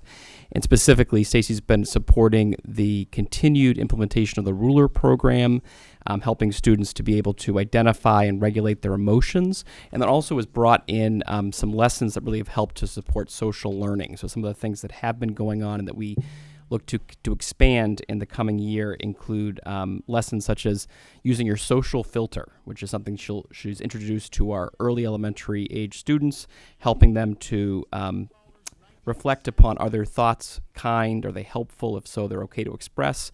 If that filter is telling them that the thoughts are maybe less than helpful, maybe it's better to keep those on the inside. And then also thinking about something that is kind of a corollary to the mood meter from Ruler, and that being the friendship feelings meter, and helping students to assess that the level of health of a friendship. And what do you do if the friendship is not as healthy? And so these are some of the things that are part of the instruction that's happening. It's creating a common language, and as we move forward, we're looking to expand that and think about, as we're integrating social emotional learning into the curriculum areas, what does it look like to look at characters in a story, thinking about the rich discussion on literature, and say, as we look at the dynamic between characters, how is this character maybe not using their social filter, and how is that factoring into a breakdown in their relationship? So these are skills that will help with their learning. It's also going to help with their skill development, so as they go on to the secondary level and to the real world, that they'll have those skills. They'll be foundational for success. So those are some ongoing things, and things that certainly we care deeply about, and it's something that we're going to be continuing with in the current coming year. Good evening. Thank you for having us.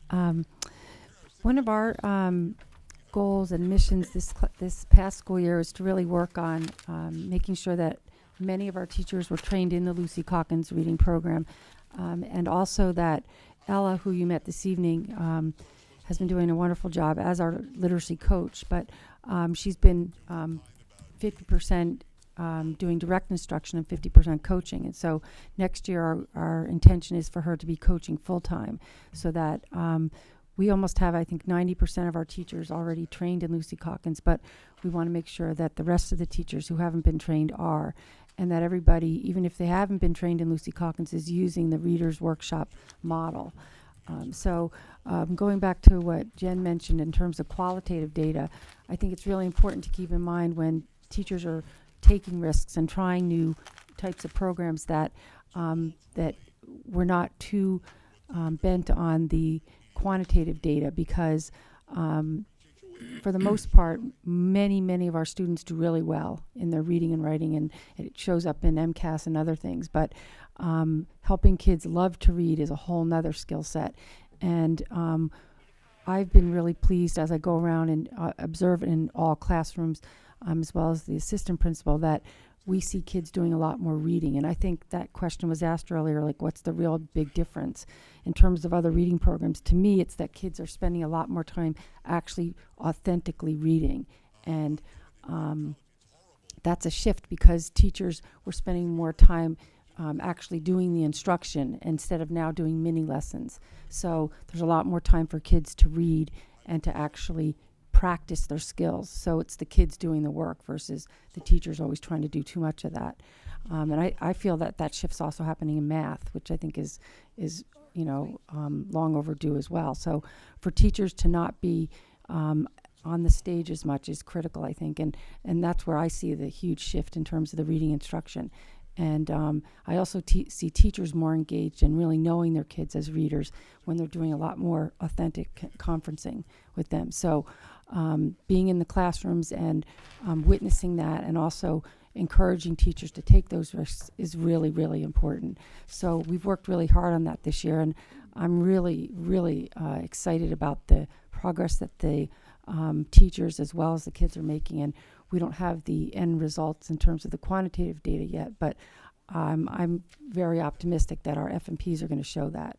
And I think that the more you have strong tier 1 instruction, you're not going to need as much of the other kinds of remedial services. So the more that all of the teachers in the whole district and the coaches have those experiences, and special ed teachers and so on and so forth, I think that we're going to see a lot of tremendous gains in reading. And the most important piece, which Jen and everyone else has been talking about, is that love of reading. So I'm really, really proud and excited for all of the hard work and risk-taking that our staff's done with that. And then for next year, one of their goals for the teachers as well as for myself is to continue building upon our performance-based assessments. We've done a lot of work this year with a really strong team in our school, and we're going to continue to invite teachers to be a part of that and work with MCIEA and continue. I've just invited teachers to also join that again for next year, so we can keep inviting more and more teachers to be able to share their practice and collaborate. And so that's another important goal for us. And in terms of, action steps, it's all the professional development and the work that they do collaboratively together and share practice and working with coaches from MCIEA. And so, I anticipate that that's going to also continue to really build teacher skills, and not just in reading and writing, but also in science and math. And we have a few teachers that participated with professional development with Lori Kirby this year with the Joe Bowler math, which teachers and students are loving. And again, very performance-based oriented, and kids just, learning math through very different, authentic, real-world experiences. So that to me ties into all of the great learning for performance-based assessments, as well as teachers, again, taking risks and trying something new. And, I had an opportunity to visit with one of our 4th grade classrooms, and the kids overwhelmingly said that they preferred that kind of learning. And they talked about how it was very hard to switch at first because they were used to everyday math and it being very, typical and also predictable. So the Joe Bowler, which Lori could speak a lot more about, but in detail, but it does require a lot of problem solving and critical thinking skills, and kids really doing the work and working in collaboration with small groups, as well as the teacher circulating around. I mean, it looks a lot like a reading group. So I think there's a lot more to happen with that, and I'm hoping to grow that as well with our teachers for next year. So Thank you. a lot of good things to come. Thank you. So much like Kelly said, in terms of the literacy pieces, we're really proud of the work that we've done in terms of adopting the Reader's Workshop model. And much like Kelly said before about the performance-based assessments, we're thrilled with the progress that we've made in terms of having performance-based assessments in nearly every grade level. And our hope is to expand that to every grade level in the coming year. The work that I'm excited to dive into for next year is to expand our social emotional learning, our repertoire. I think that's paramount for students. When they're feeling safe, they're able to learn, they're able to access all content areas all the time. And so that is the true work that I see ahead of us for next year.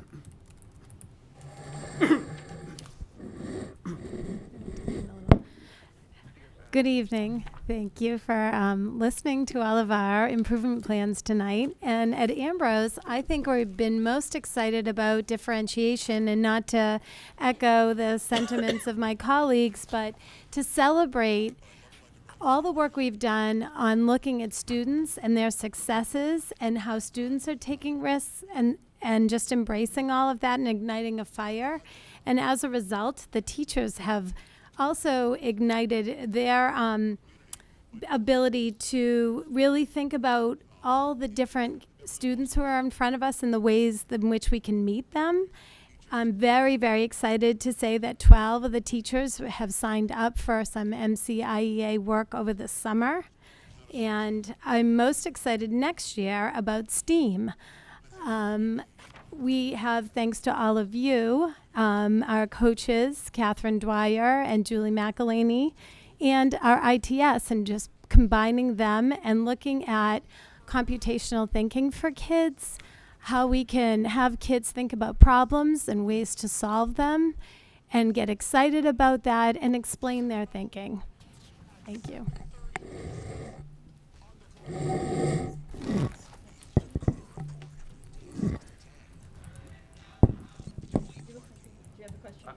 Well, I think it's sort of, first of all, I loved looking through all these.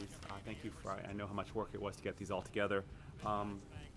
Along the lines of sort of where you talked about measurement before, I look at the timelines, and I think that, I assume those are going to go hand in hand when you look at measurements, looking at the timelines, because a lot of them say ongoing.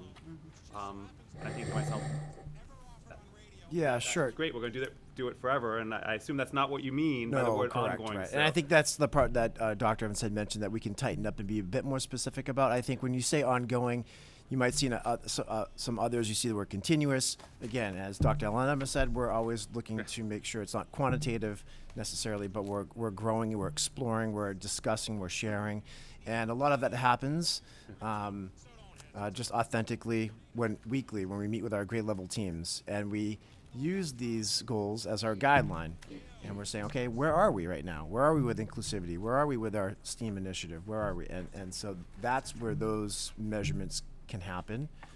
It's just a matter of formulating that into more of a, I guess, quantitative way if needed. But I appreciated some of Mr. Smith's, I guess his was sort of a combination of measurement and timeline, but saying things would happen like once or twice during the over all year, one time during a trimester, taking place on a monthly basis. I appreciated that. So. Great, we'll make those adjustments. Some of these goals may be multi-year goals as well. And we won't know how much we'll accomplish the first year, so it's always, we want to encourage risk-taking and innovation. And we want to be planful about it, but we don't want to be rigid about it either. So that's where we're trying to strike a balance there. And don't be surprised to see things like for evidence around it for their data as like pictures in the classroom and as interviews with students and getting their feedback, because frankly, where we are with scores is fine. Right. Better than fine. But what we need to be doing is getting more of that authentic feedback from students about what's meaningful to them, what applies to their life, what's forcing them to do something with their learning rather than regurgitate it. So quantitative is easy if we're going to have them regurgitate and do scantrons and take traditional assessments. If we want them doing PBAs and doing more of these, trying this math thing has been like lighting the world on fire. It's amazing. But they're trying those things, and right now what we're gathering is that kind of qualitative data and the feedback from the kids and the teachers. What's next? What do we need next? So some of them will look more like their qualitative measures probably. But when as they you put point it in. out, that even that shows some a qualitative It measure. is, that's, that yeah, you I'm just can saying in see. schools we're used to Yeah. quantitative, so I'm just Right. saying what you will see when they clean them up will be some of those qualitative pieces. Right, because these are school improvement plans. They're not wishes or good intentions. And so a plan, you have to be able to measure whether you've implemented it, and so that's where we're going to strike the balance. And I think that you can, I fully appreciate having the qualitative, that there's a very qualitative aspect to student learning. And I think where you see a quantitative aspect is if you're looking at specific goals for staff of number of times per year perhaps that you participate in a PD, or how many staff are you sending to your PD, or do you, what percentage of teachers are trained in SEL or social emotional learning. So I think that's where you get into a quantitative aspect more so than students. Yeah, and we can even do quantitative around like our coaches and how many model lessons they're able to do and how many, and when teachers are leading PD, and yay, again, another thank you this year. Now we have 12 sessions of PD instead of 6, so we'll be able to see more of that too. And I think and I'll get to you, Zena, I know. I was just going to say, I just want to follow up with that. I was going to say, I think that helps us as a school committee because then we can see what you need too. So when we see some qualitative data around things like that, how many teachers are trained, how many do you have yet to be trained? Yeah. like I'm hearing how many teachers today so exciting trained in Lucy Calkins, but how many more you still want to train. Seeing that as qualitative data in this is, I think, really helpful to us for planning for budgets and PD. Now, Quantitative. Zena, you've been Well, I just want to thank you. I can't even imagine taking everything you do and you plan to do in a year and put it in a very short document. So I don't really need to see as much quantitative because I feel like that comes also during budget season when you guys come and tell us what you need. And so that's a lot of the quantitative data that we as school committee need to do our job. So our job is limited to that. So that's number one. Number two is in those things that you've highlighted, maybe expanding just one goal. I think a plan doesn't need to include so many goals, but maybe just like one really important goal. Like some of you said social emotional, others said differentiation. You know, it just really fleshing that out on what that means, because again, that feeds back into the budget and the qualitative Yep. measures. So I can't imagine having to sit through and write a plan with a million quantitative things, like we're going to on this day do this and that. I can appreciate why that's difficult to do, so maybe if there's one goal that you could really flesh out. And can I just ask a timeline question? Because we happen to have in a couple of weeks an elementary meeting that we also then have like Jason and Pam and like all those. It'd be really good to talk about these pieces then, so we don't reinvent the wheel across the board. So how quick are you looking for a turnaround on revised things? Thinking of summer. Awesome. We love that answer because we have July or 2 August. meetings before then. Summer's coming soon, though. I know. Summer is coming. I'm thinking August, Brian. What do you think? Summer's good. We also respect that a lot of these were written by committee, that they're not written, owned solely by you. You will be the ones responsible for them, but that you wrote them in collaboration with teachers and parents, and that if there are changes to be made, you may have to bring those people into the process to a certain degree as well, too, because there has to be buy-in. Chris, I think, are you waiting? I am. I guess I want to pick up on Judy's opening comment and something Zena just mentioned. Zena talked about quantitative and budgets, and I think that's always been the difficulty for me about the timeline of school improvement plans, is if there's anything in here that hits the budget. Town meeting just approved our budget for next school year last week. So if I ask you, is there anything in your improvement plans that costs money? If you all said no, that would be easy. But that's not the case. Because 2 of our 5 elementary schools talk about expanding co-teaching or tri-teaching. And that's nothing I feel like we really need. We don't need to measure that explicitly in any individual school, because Jen's already talked about the effectiveness of that model. So I'm all in, and you know I have been for years. So I'm excited to see that it's there. I don't expect it to be at all 5 elementary schools, because one of you, Kelly or somebody, said the schools are all a little bit different. So my question really, Judy, is, because I don't have our big FY20 budget binder. I don't think, no, not this question I'm going to ask. I don't think our FY20 budget includes an allowance to expand co-teaching at all levels at Ambrose. So that's an interesting question. So I don't think it's required that we have co-teaching at all levels. It depends on the needs of the students in any individual year. You may need to have co-teaching at one grade level one year, but not the next year because of the needs of the students who are there. Maybe Andrea could speak to what she means by expanding co-teaching. So when I think about co-teaching, I don't always think about just special education. I think about co-teaching with reading and a variety of different models that could be ESL. So that was what I was fostering through that. It could be with our current staff that you just redo the model. Exactly. Like we did with co-teaching and other in special ed. Okay. So each year it's going to depend on the different students who are in front of you, and you have to change as the students change in front of you. So what I'm reacting to is words like continue to add to the co-teach model. That to me sounds like a budget item, and I don't fault that, because if we're hiring co-teachers, that is what we're doing, unless we're reassigning, and then that might want to be explained somewhere. So in general, in the budget, we have laid out a plan over the next few years to expand capacity to support some of these things. I'll speak to 3 specifically. The first is instructional coaches to expand instructional coaches. Now, you heard tonight talk about literacy coaches. Those are reading specialists or literacy specialists who also happen to coach. But their primary role for many years has been supporting teachers and doing direct service. And that's different from someone who's hired from the outside who's an instructional coach to provide just-in-time professional development for teachers, co-planning, co-teaching, model lessons, etc. So we only added the mathematics coordinator this year and haven't been able to expand instructional coaches district-wide. We've got a half of one at the middle school. So some of these goals will require additional support, but we'll try to add over time. We're supporting the social emotional goal here by adding one K-5 counselor. My goal was to have one at each of the 5 elementary schools. It's going to be a slow process, one per year. It's going to take us, 3 more years after this next coming year to get there. And so you can see that there are some things that are embedded in the budget. Certainly, we've expanded professional development. We've got a little bit of an increase in technology. We've got additional, as James and Dennis talk about their programs, some additional staffing and support at those levels. But in general,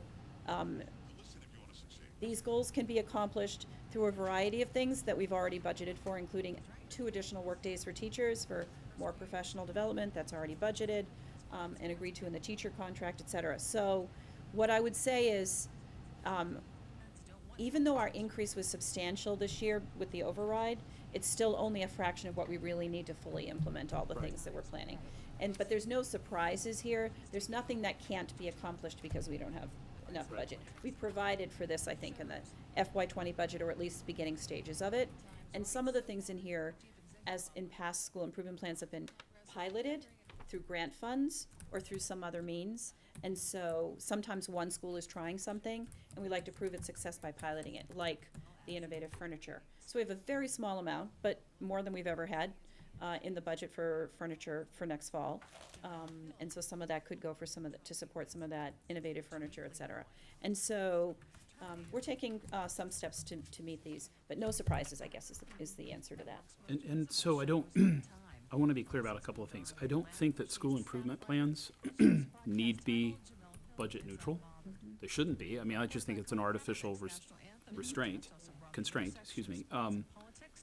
And I look at the Lynch page, and now I'm having a flashback to Ambrose. The first Tri-Teach presentation we had in this room was actually, I think it was 4th grade Ambrose teachers 2 or 3 years ago.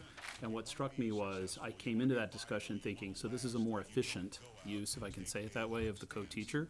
But resoundingly, what we heard was actually among the general ed classroom teachers, how much they appreciated having not one, but 2 colleagues they could work with. But from a budget financial point of view, it's still, one might argue, a more efficient use. So when I see things like incorporate Tri-Teach in grade 4, I know what that means. Are we reallocating resources to do that? Either you are or you aren't, but what I'm leading up to is I think I'd like us to really consider, if DESE would let us do it. We talk about the timing and budgets. Because our budget for next school year was just voted a week ago, and now we're getting school improvement plans, which in other years may have quite a number of items that are not budget neutral. In other words, the horse is out of the barn. You already voted the budget. Would have been nice to have known about this in December or January. I wonder if elections for school councils could actually be held in the spring, just like we do for school committee in our municipal offices. And if you had a school council that could form in the spring, that would then have a few meetings, think about things over the summer, and then continue their work in the fall, they'd be working for the same amount of time, and then would be, if you can imagine, synchronized in a way that they may be able to provide, Judy, to you and to Jen, you all as members of the leadership team, you may be able to contribute some ideas at a time when the school committee and Judy are beginning to think about what's in the budget. This is the part of it that's always driven me nuts, is I feel like I've said this repeatedly, that if we're out of sync. we're out of sync. Right. And we talk about that every year. I'd love to find a way to fix it. I know. The problem is you can't have elections because there might be some parents who want to be on school council who don't have kids in the school yet. Or some teachers who aren't hired yet who want to be on. So that's the whole, but I think having multi-year school improvement plans where goals carry over will help jumpstart the next school council so they can agree and add to. And so I think that's the direction we need to move. So my suggestion is that you see another draft of this in the summer. we reformulate district goals and then don't vote on it until the fall, but well after the school councils have been reformed, so they can take another look at it. In case the feedback from school committee after we develop district goals is that there's something missing here. That's always my fear, is that we will identify something as a district goal that's not reflected in the school improvement plans. Well, So and it's a if chicken we- and an egg. If we think about them more as there are 1920 goals, and then there are multi-year goals that could appear, like if we talked about the timeline portion. So maybe there are there's two sections. These are our goals for this year, and these are our long-term goals. That might help us out as well. Yeah, okay, these are all great suggestions. So our, the district goals, I think you said we're going to, or you indicated would be formulated in the summer, the 2019-20 goals. So are those expected to stay fairly consistent so that the district goals that are reflected in the school improvement plans are still tied to the same district goal, or to the correct district goals? Yes, I think it's a great question. So everything gets aligned to the district goals, the school improvement plans, and administrator and teacher goals. I don't expect many surprises this summer. We've got some pretty ambitious goals that we've been working on as district goals that I think are going to take us multiple years to accomplish. Social emotional learning, inclusivity, and differentiation, personalized learning. Those are the ones I think that are going to continue to be district goals. We probably need to set a district goal that won't so much involve the principals around redistricting, use of space, buildings, that sort of thing, which is going to be a very difficult discussion. But as more and more multi-unit developments are coming into town, we have to look ahead and be proactive about how we can accommodate those students. So there are some district goals that we will need to work on as a district that won't affect the school improvement plans per se. I want to make sure we get James in. Yep. Okay. Thank you very much. I love how all of your plans, we heard a lot of commonalities about differentiation and SEL and project assessment, MCIEA, but then so many things that are unique to your own environments, and I think that's a reflection of the awesome job that you guys do reflecting your school cultures too, so we really appreciate that. Thank you. James and Dennis, would you like to join us?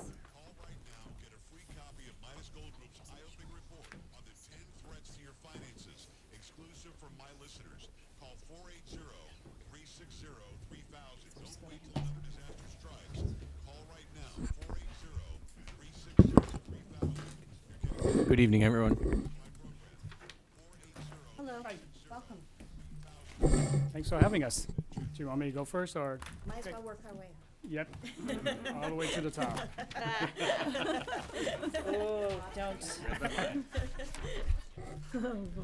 So, thinking about the middle school goals, so the first two goals basically came from our faculty meetings, where we spent quite a lot of time thinking about what do our students need, and I asked the teachers these questions. What are the behaviors that you frequently see from students that really impedes from what you would like to accomplish in the classrooms?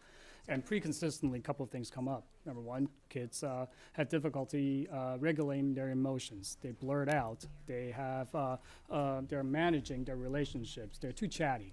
Another similar theme that comes up is the kids have trouble getting organized. They don't know where their pencils are. They did a homework, and homework's left at home on a dining room table. Right, and when you hear these things, it's not surprising. This is where they are developmentally. This is the way their brain works.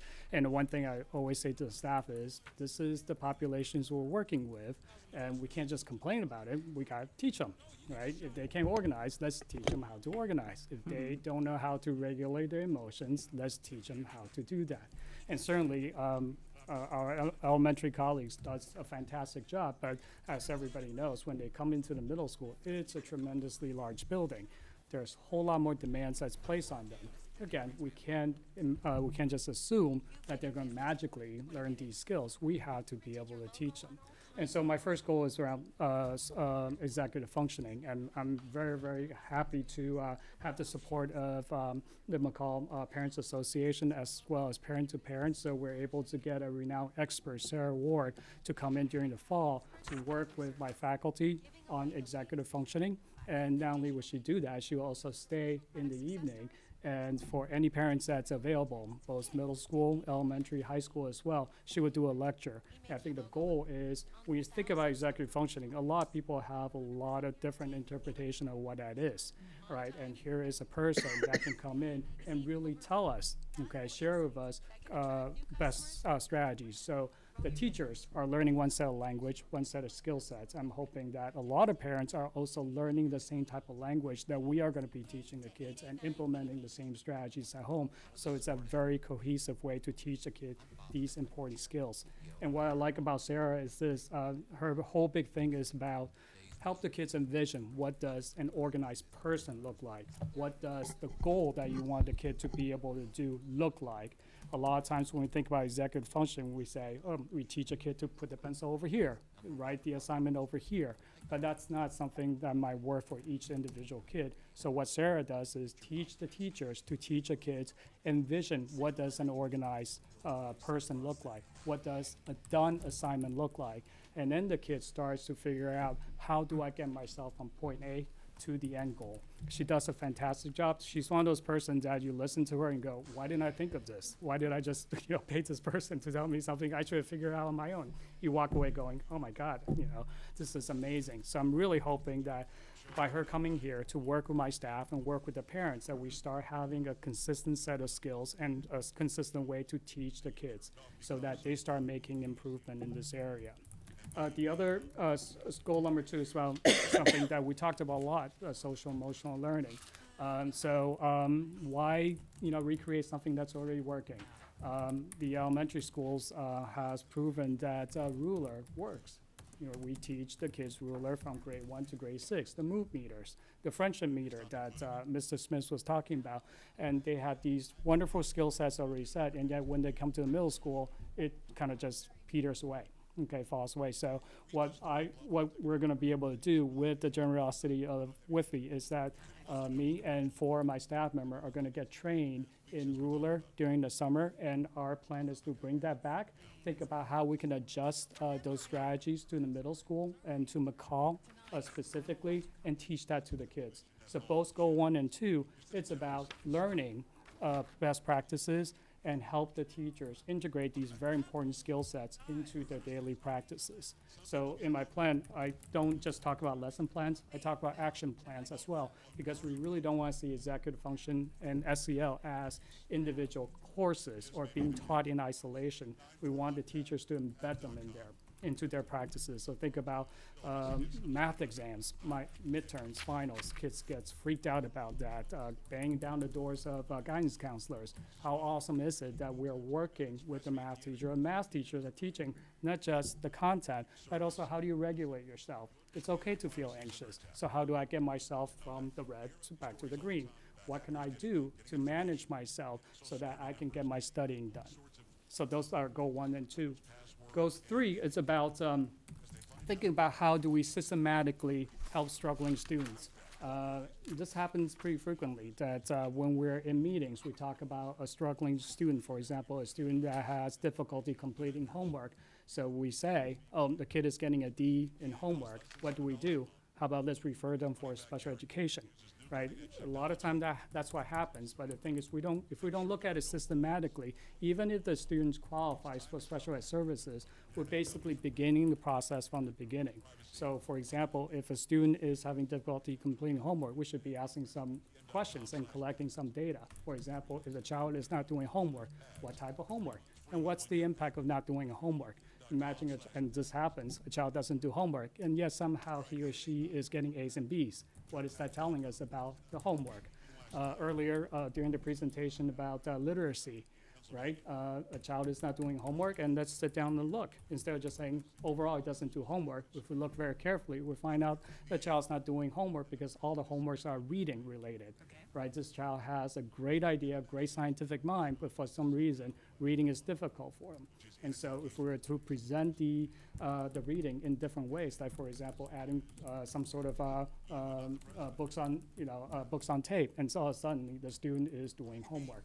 So goal number 3 is about creating a protocol and a data collection process for us to think systematically in a data-driven process towards solving these goals. And I'm not going to say that this will prevent us from referring child for a special education, but if we do this well, by the time that we refer a child for special education, we already have a wealth of data in front of us, and that will make our recommendation for services much quicker.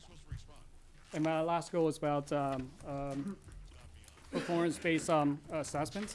A lot of my teachers has been involved in MCIEA, others not so much. I think some of my departments, for example, art and music, they're awesome at performance-based assessments. Other departments are quite not. And so this goal is really about that's putting some expectations about this is the direction that we're moving, and with the understanding that different teachers, different departments are working at different paces. So what I'd like to do is by the end of next year, that all department has a plan about what are you going to do next year in terms of PBA. All right, so what I would like every department, every grade level team to think about, at least try one performance-based assessment that measures one essential skill that you're teaching next year so that we can start to get the ball rolling. Thank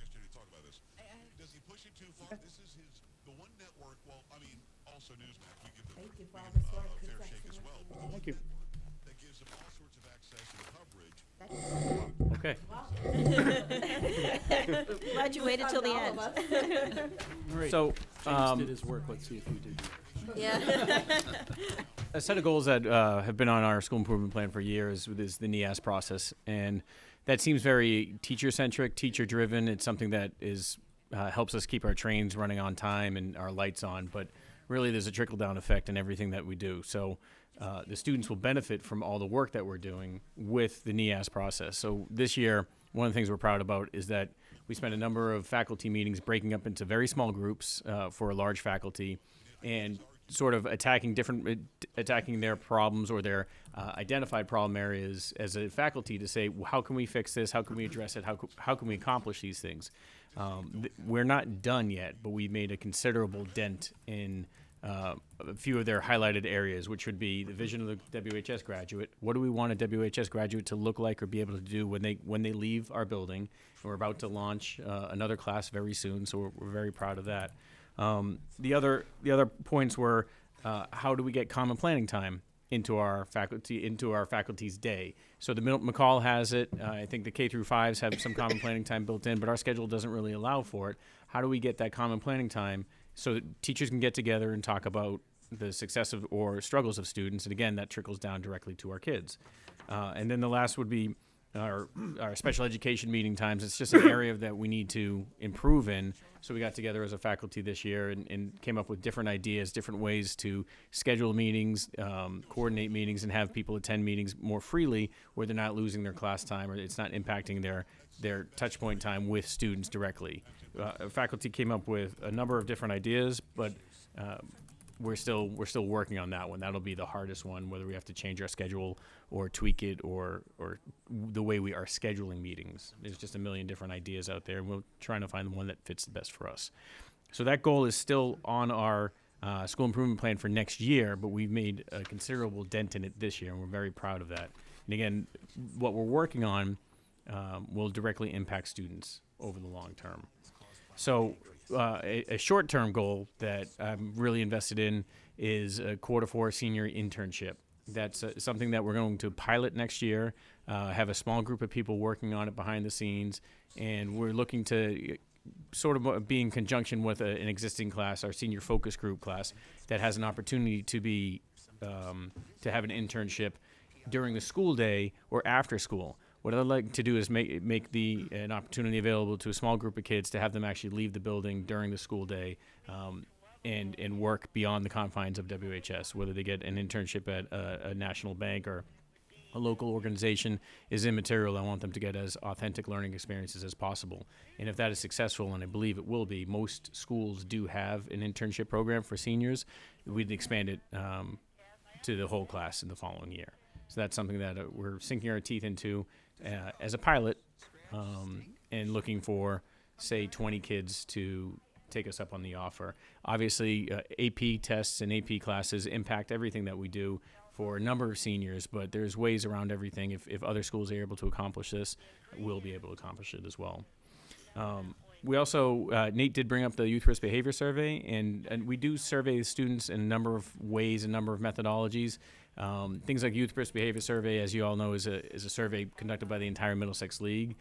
We want to take our surveys to another level, or at least have some more input to make sure that they are as authentic or as accurate as possible. So that is just a goal to continue to try and evolve and improve the survey methodology. We know that each kid takes surveys in a different way, different manner. Depends on the mood that they're in, depends on the headspace that they're in. But we want to make it as an authentic survey tool as possible. So that's a goal that we'd like to start to be invested more in. The last few years we've been taking the surveys and reporting the information, but as a school we'd like to help refine the process to just make it as real and as true as possible, knowing that there's always percentages of gray.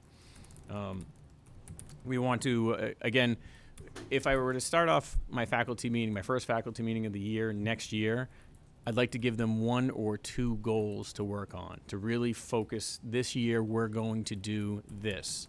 And embedding social emotional learning into our practice in every classroom will be one of those goals.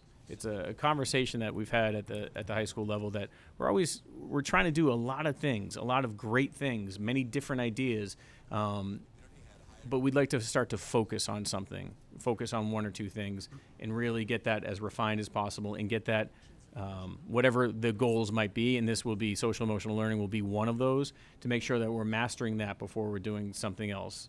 It can be overwhelming for teachers, and therefore it sometimes when we say, oh, we need to be doing this, or we need to be doing that, we ended up not doing it right because we're spread too thin. So we'd like to focus and hone one particular thing, and I think social emotional learning, in embedding it in our curriculum, embedding it in our mannerisms and behaviors in the classroom is probably the most powerful thing we can focus on for next year. That's not to say we were not doing more, but I'd like to kick off the year saying, this is the one thing I want people to be thinking about all year. 1 or 2 things. It's still undetermined. And then the last goal is something we started in the last few years, but it's really to make sure that we're inclusive, and our gender-specific practices are starting to evolve into just gender-neutral practices. I know I've had conversations with school committee members, people in town, different coalitions and groups. Some of this stuff doesn't come from the students. They are happy with the status quo, but that's the majority, and we have to be careful of not always listening to the majority, because the minority don't speak up and they feel a certain way. So we have to respect that the state expects us to move forward on gender neutral practices. So a focus next year will start to really looking at very specific items. Some of them are traditions, some of them are popular, but we need to evolve into where the future is going so that all kids are accepted and all kids can participate to the best of our ability. So those are the goals that we're proud of, and those are the things we're going to focus on starting next year a little bit more. Thank you. Do you have a question? I do. I'm going to ask you a question. I'm going to pivot and ask a similar question of James, although it's not as explicit in your improvement plan.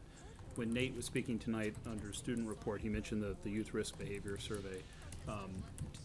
Can you talk a little more in a little more detailed way about how can we improve the quality of reporting? You talked about the headspace that they're in. I think on top of that is like, what else do they need to be doing at that moment? What was their priority when they got out of bed that day?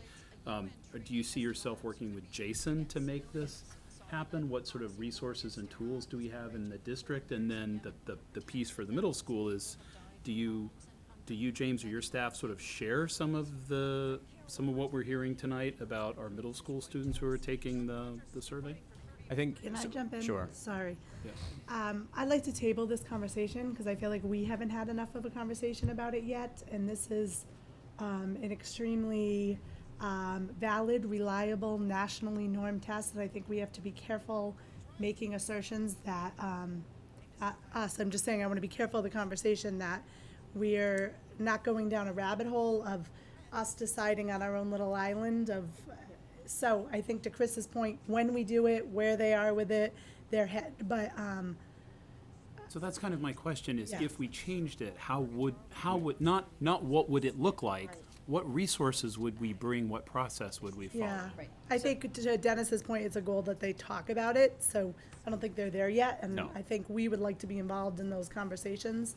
Well, But- and Jen, I think as a future agenda item, we actually have a social emotional learning Awesome. update. Yeah, Jason Planning to come and Jason planning to come, so I think that's something that we could go back to and definitely make sure we get that And that's question why I to brought him him ahead up, of because I time, yeah. wondered if he wouldn't Yeah, yeah, dovetail yeah. with this. So And I- YRBS doesn't get offered next year, it's every other year. So we have time to vet this out. And to be clear, I'm not specifically talking about specific questions.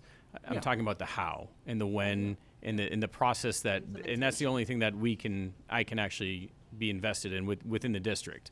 The actual survey itself is way above or beyond the high school.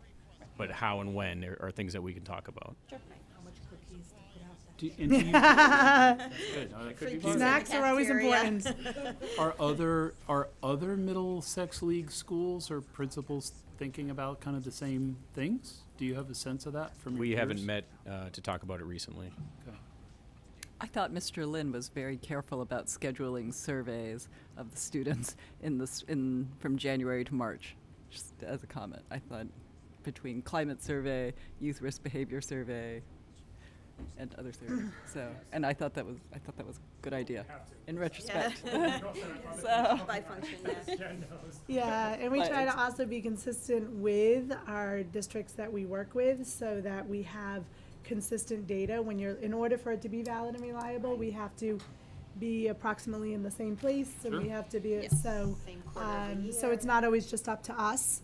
And we want to be careful not to be an island so that we are always looking at that larger data set. So we're always doing the in and out process. So that's why I was asking about the other Middlesex League schools. All right, well, I found Jen's trigger tonight. You found my passions and my triggers, so. Any other questions, Beth? Awesome. Thank you. Thank you. Very much. Could And I- actually, can we just ask you to stay there for a minute? Handbooks. I'd like to just take something out of order, if it's okay with the rest of the committee, and just approve the handbooks while we have the principals here, and then we can let them go home. oh, the handbooks. So, if Almost. John, were you coming back up for the elementary handbook? I was here supporting high school. Oh, okay. He's a man between two worlds.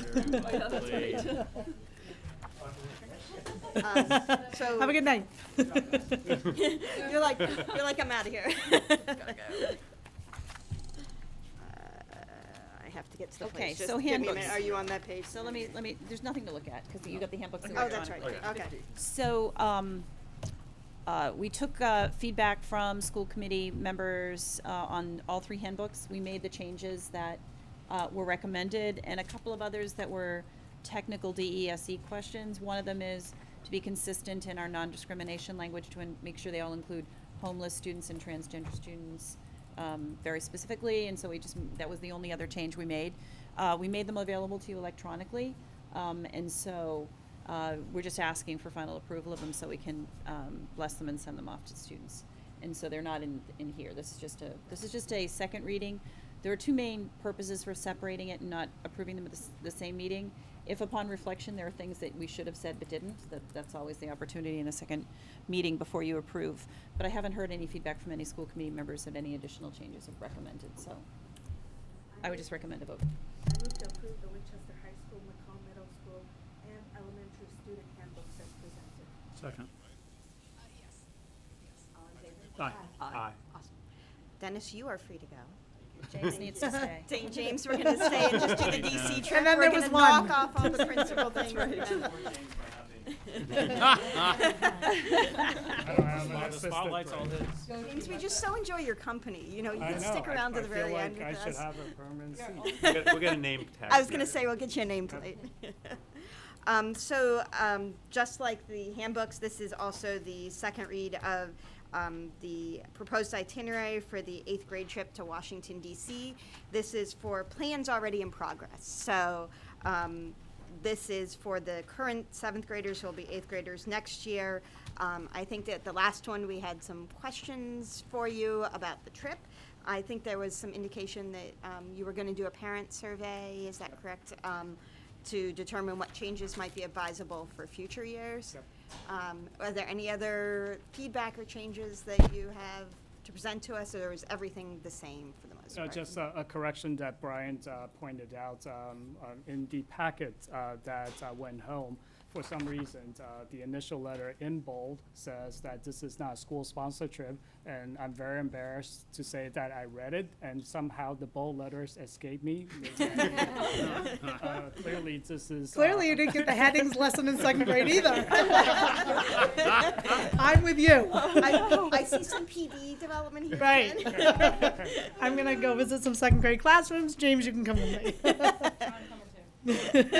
So clearly, we are going to make an adjustment. I will definitely send a message out to all the 7th grade parents. This is a school-sponsored trip. All the staff are representing Winchester Public Schools. So that is an error on our part.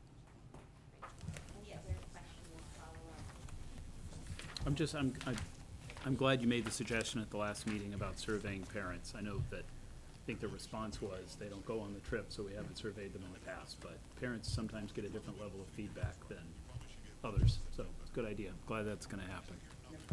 Does that mean you're gonna survey the parents of the kids who just went, or you're gonna do a survey after they go? Well, I think after makes more sense. I think the plan is one thing, but the experience is another thing. Yeah. And I think Chris is asking the parents that went currently this year, or are you going to wait to do it next year? Just saying, if you're gonna do a survey of parents now, you wanna get it out pretty quickly, Right. while the memories are still fresh. Right. Right. yeah, my thinking is that we'll survey the kids after the 2020 trip. Right? Okay. I was going to just add one, just off the top of the head. I'm not trying to. I'd be curious to know when you survey the parents, how many, or the kids, how many of them have been to DC in the past prior to this trip, and how many this is the first time they've ever been to Washington, DC? Just piece It's a of data great point. question. Yep, that's a good question. I make a motion. I make a motion to, oh, wait. Oh, sorry. I had to sneeze. Yeah, Oh, I'm sorry. Pause for sneeze. I would like to also, given the high cost, I'm concerned that that cost to families might outweigh some of the educational benefits. So if there's a way to really outline what the civics education is happening in DC, I mean, the spy museum sounds good, but what's civics lessons from that? So there's more in-depth analysis that I would like of this trip on in terms of whether it's really as beneficial as the cost. Yeah, and I think I'll need to think about crafting a question around that. Certainly, I think. It's more for you and the teachers and the curriculum leaders. Right. Thank you. Right, I agree. I think we also need to be a little bit mindful that it can't be, museum after museum after museum, because then, the kids are going to get burned out. But absolutely, I don't think the museum litany is the answer. Just saying. But I do agree with you that it is, we're asking to parents to contribute a lot, and in my mind, it is very valuable, and we do need to take a closer look at is the educational value worth the monetary expense? Certainly, sometimes that's hard to, it's two different things. How do we measure? But Right. I think we do need to give some thought about, that piece. So I do agree that, we'll definitely will act on that. Thank you. James, when would planning start for the 2021 trip? Pretty much immediately after the trip, but that's mostly for prices, okay, so that we can nail down and also take advantage of what the company gives us in terms of a discount. But the planning for the survey, we can do that, as we are heading towards the trip itself, so that the moment they come back, the survey can go right out. Okay. Was that the question you were asking? I thought you were asking when would the planning. When does the planning? So we got this trip, and pretty much everything was planned by the time it got to us. Right. So, proposing any sort of change would be very difficult. I mean, because it's pretty much done. Right. Just if there's any sort of input being requested from any of us for the following year's trip, this is almost too late to actually do we say- need to get Yeah, the- exactly. When is that? That's a good question. I know that this year we because that this trip, the format of this trip has always been the case, we just assume that we're just going to repeat, basically hit cut and paste, right? And so we didn't really think about, hey, is there potentially to completely rethink the format of the trip? But that's certainly something that we can work with World Strides even right now. Next year, that's done, but we can start asking them what are different types of scenarios. I know that we had talked about flying there, right? Is that feasible with 300-something kids? And what would that look like? If we were to condense it to 4 days, what would that look like? So we can certainly ask them for 2021, can you give us different types of scenarios to present to us? And certainly when we come back, we know these things, and we will know which one we want to move towards. So we can do that actually right now for the 2021 trip. And when is that finalized, I guess is what I'm asking. When is what Brian said, and then when is that information then finalized for the 2021 trip? Right. I don't know. I know that if our thinking is that we're going to do pretty much the same format, we can do that the moment that we can come back. We do need to commit to them, I believe, pretty soon after, just so that we can get the date. And like Kenny said during last night, because of the size of our groups, it's mostly, booking the hotel. And so I can't really tell you exactly how much time that but I can get that answer back to you. But I think World Strides is more than willing to work with us. And so, if we need a little bit more time than we typically use, then we can definitely ask them to extend that. Okay, great. Can I suggest, Michelle, not that you're not already busy because graduation is in less than a month. If you're really interested in surveying parents and if there's some core questions you feel you would want to ask that you're likely to ask next year, I think the door has not yet closed. I think you actually have a real opportunity to send out a brief survey to parents of 8th graders who just went. Not that you need to do anything with it other than to park it, and now you have something, when you do the survey again in a year, now you've got something to compare it to. It just gives you another whole year's worth of input. You may think of some other questions in a year, but if the And some trip questions to ask World Strides over this next year while they're planning 2021. Yes, I think if this was a trip that had happened in the fall, it's sort of too late. But really, the trip to some folks still feels like it was almost yesterday. You've got an opportunity. I would encourage you to seize it. If you've got some questions you'd want to ask and get feedback on, for what it's worth. Mandatory. Get in the door. If your kid wants his or her diploma, you fill out a survey. iPads at the door, like at the front of the amusement park. Hand out the iPads. Take this. There you go. Thank you, Jane. Thank you. Do I have a motion? I make a motion to approve the trip to Washington, D.C. for 8th grade McCall Middle School students as presented, providing all the necessary paperwork is in order, with the superintendent having the authority to cancel the trip in case of adverse world circumstances. Second. All in favor? Aye. Thanks, James. Thank you, James. And because I think it should be really quick for us, I hesitate to say that. Can we just take a look real quick before we move on to the school committee calendar? Sure. No, it's here. Yeah, I know, finding it right now, Oh. because we've gone so out of You're order. looking for What's your page number? It's Yeah. 32. Thank you, Brian. Thank you. Or that one. No, it's one back from that. The only thing I would have to add to this is to propose July 23rd and August 13th as summer meetings. Due to the late hour today and that we still have things to discuss, unless there are other major changes to this, that we can always make at a future meeting. Are those 2 summer dates acceptable to everyone, and we can move forward with this tonight and then? Can I propose that? I forget the process for remote, but on August 13th, I'll be in Chicago, so I would need to call in, please. Okay. Thank you. So a couple of other minor corrections. We have a meeting scheduled June 18th. It's the last day of school. Probably not the most productive day for all of us. So we may want to defer that. That's a this year, second June meeting. And June 7th is actually June 9th. I think it's just a Oh, typo right, at the bottom, not for this year, but for next year. Next year, June 9th. Yeah.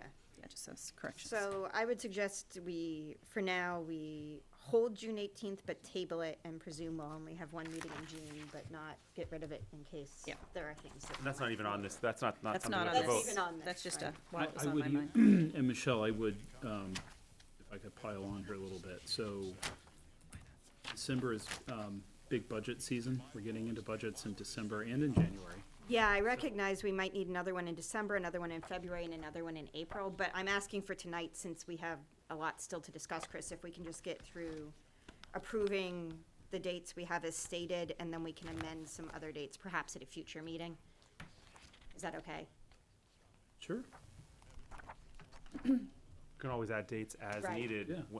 Right. If the budget's smooth, we don't need to add it, and We will have more than one meeting in December, We will, and we will, yeah. but rather than trying to figure one out right now, let's get through. This is for planning purposes, so I can Right. kind of chunk out what we need to accomplish over the course of the year. And then we always add budget meetings, budget-focused meetings. So, and again, before I let it go, Michelle, I'd say perhaps we don't have to vote it tonight if you don't want to, but thinking about January and thinking about when we have to vote our budget, which is by the end of January. Right. Do we want to plan on meetings that are on the 7th and 21st, or would we plan on meetings on the 14th and 28th? We usually take advantage of that last week. There's just a lot of work. Maybe that's kind of where the third meeting. It's stuff for us to be thinking about. Right. Right. This is the schedule that's more predictable. This is the first and third. That we typically That we follow. are trying to make predictable for people for official business, but then budget, I think, is another meeting too. we're not voting this anyway, though. It's just a Oh, this is discussion. just No, a- this is just for information, is that's for what I'm feedback. saying, so if we can just, Yeah. I just wanted to confirm the summer meetings, because that's immediate, and we'll bring it up again. July 23rd, August 13th. Yep. And those are daytime or evening meetings? Daytime. Daytime. Thanks. And then we can move on to, extended school care provider, Kidsborough. So, when we changed the school start time, beginning in the 2018-19 school year, the district was able to partner with, the Winchester Recreation Department to offer a wraparound care program, for students in grades K-3 before and after school. The rec department notified us that they will be unable to expand that program for the 1920 school year. And so the district is now moving forward to offer a building-based before and after school program that will provide enrichment-based curriculum programs for students in grades K-5. The district has solicited requests for a proposal for this. We interviewed 2 finalists. We conducted site visits of those finalists, and the team selected Kidsborough as the recommended provider. By town charter, the town manager signs all contracts of this nature, so what we'll be discussing this evening is to vote to authorize the superintendent to work with the town manager to execute a contract with Kidsborough. Ellen, was there?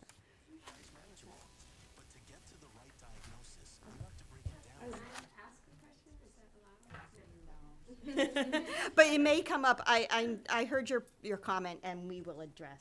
So quickly, the Lynch issue? Yes. Is that the Lynch issue? Yes, that's Right. the Lynch childcare issue. So, when we were planning the initial sort of pilot wraparound program, we talked with the folks at Lynch who have a very successful before and after school program, and we did not offer wraparound at Lynch because they already had a great program.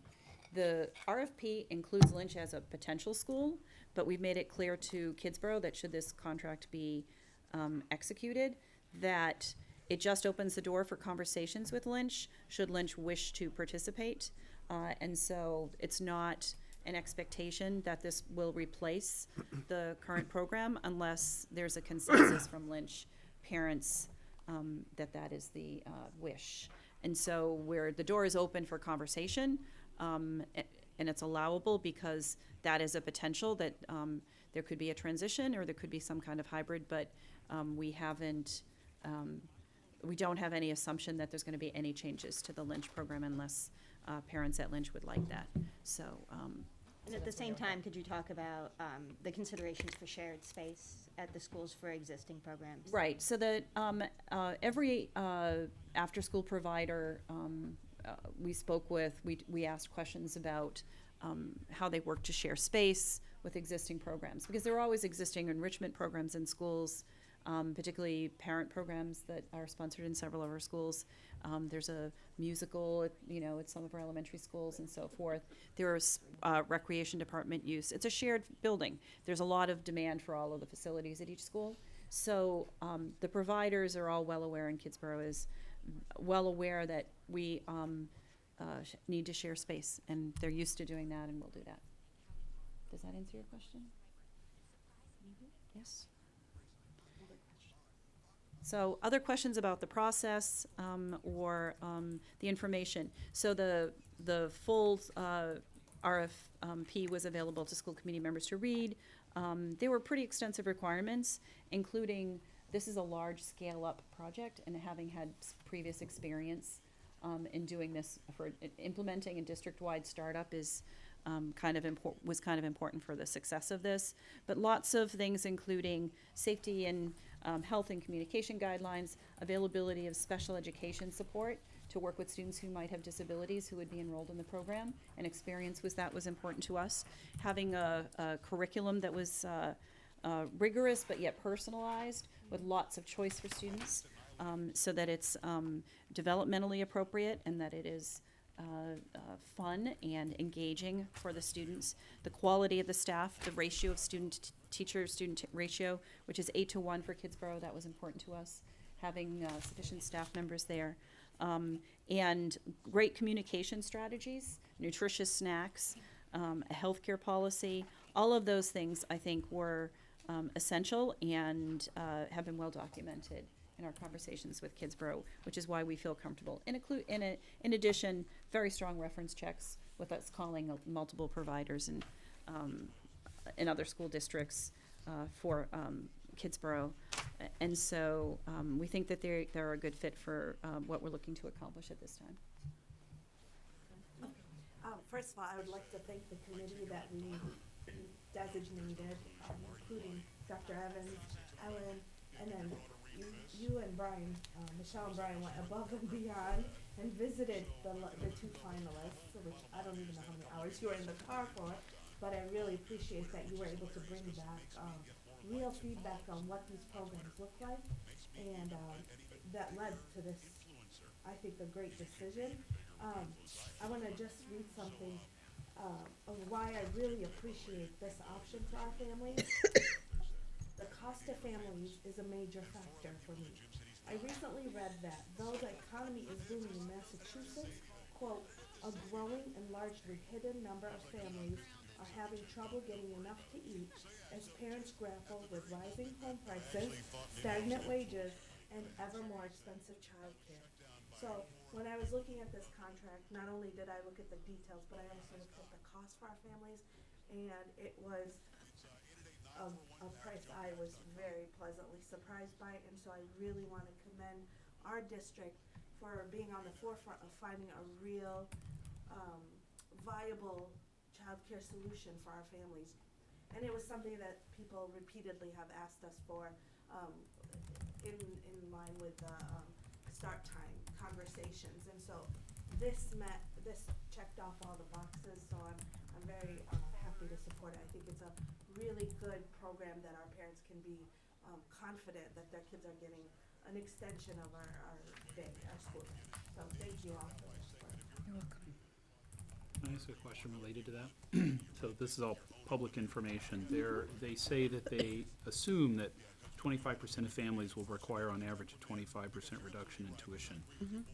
Are those resources available only contingent on something happening, whether that's a certain enrollment, a certain participation, something with the town, something with the state? I mean, I appreciate the statement, but what does that mean?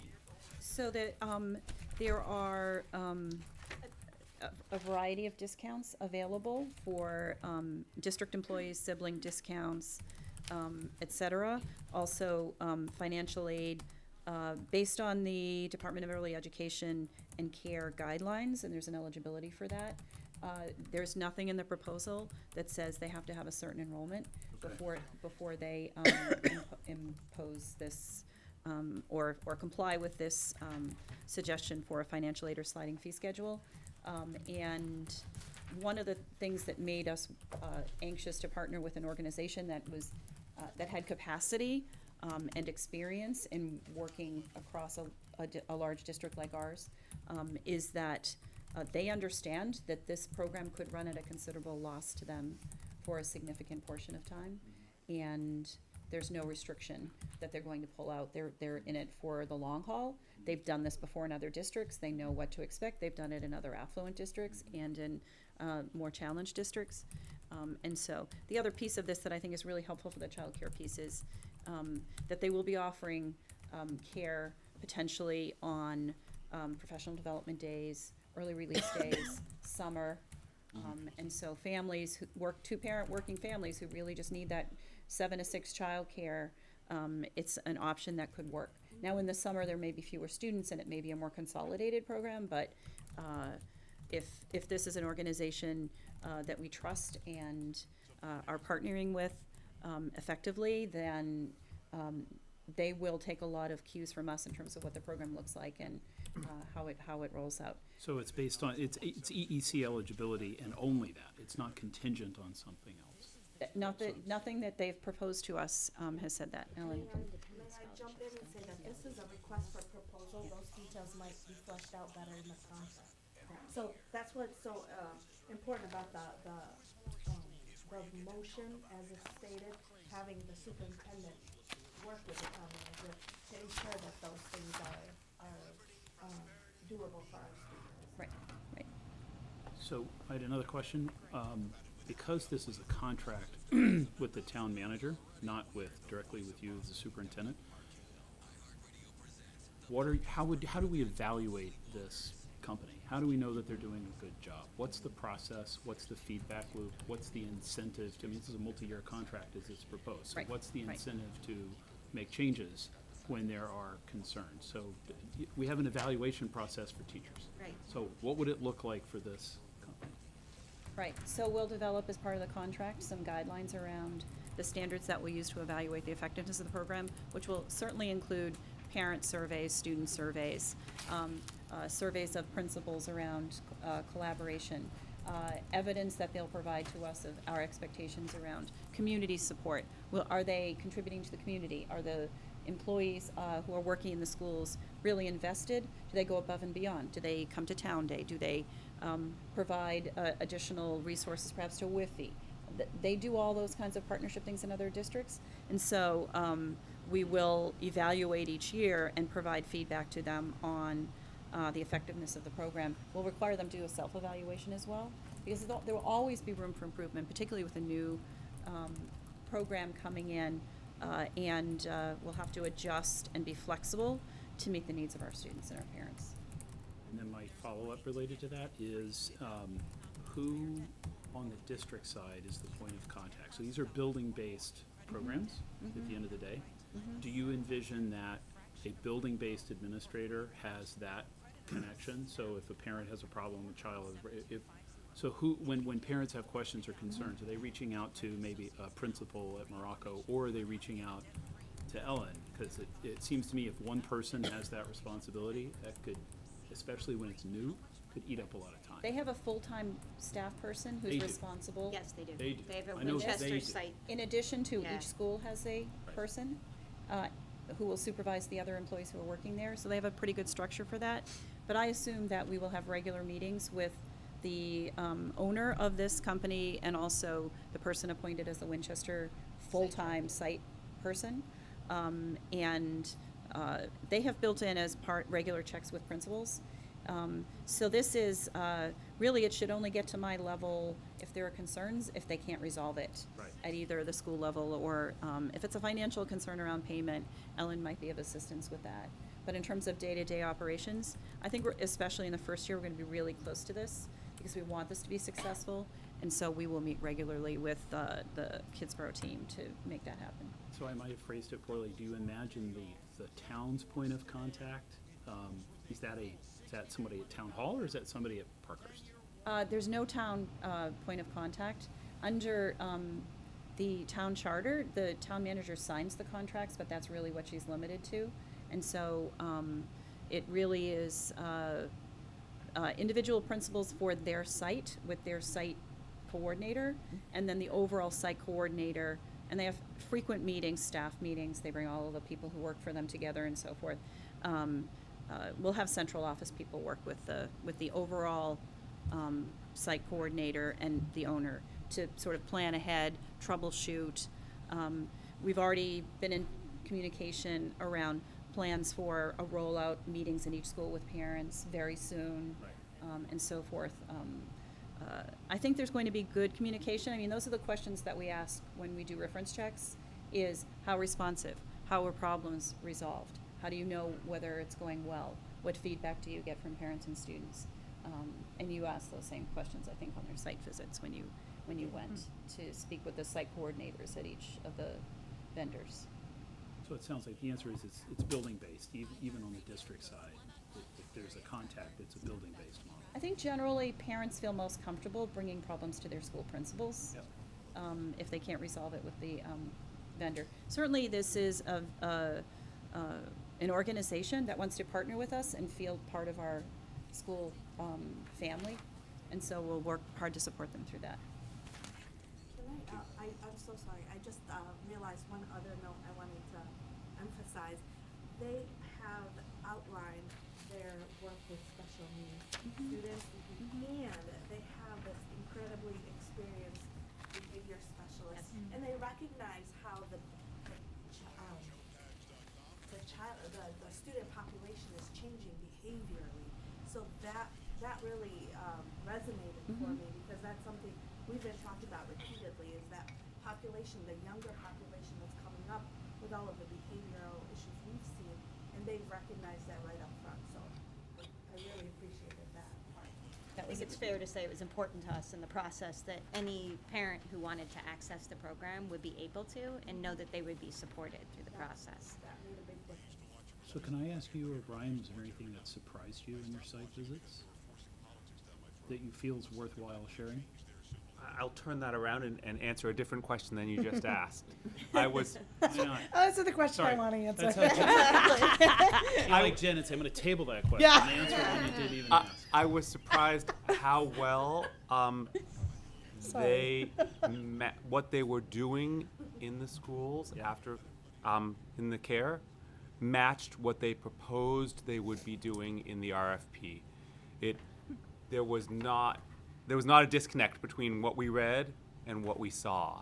And so I won't call that a surprise. I should expect that of everybody who's offering to provide a service should do what they say they're going to do. They seem to be walking the walk, not just talking the talk. So maybe I wasn't surprised, but that's the answer I wanted to give you. I don't know if you're better. And I rephrase the question. So just to follow up on that, I think the thing that impressed me actually about both of the finalists was they let us choose which site we wanted to visit, and the visit was arranged very quickly. So it was a pretty authentic visit. They didn't say, oh, this would be a great school for you to see, because that's their model and they know that that's the best functioning. They said, here are all the options, and which one would you like to go to? And then the choice was made fairly close to the day. It was about 2 days. There was not any chance for, somebody to put on a show. And so I think that was really helpful.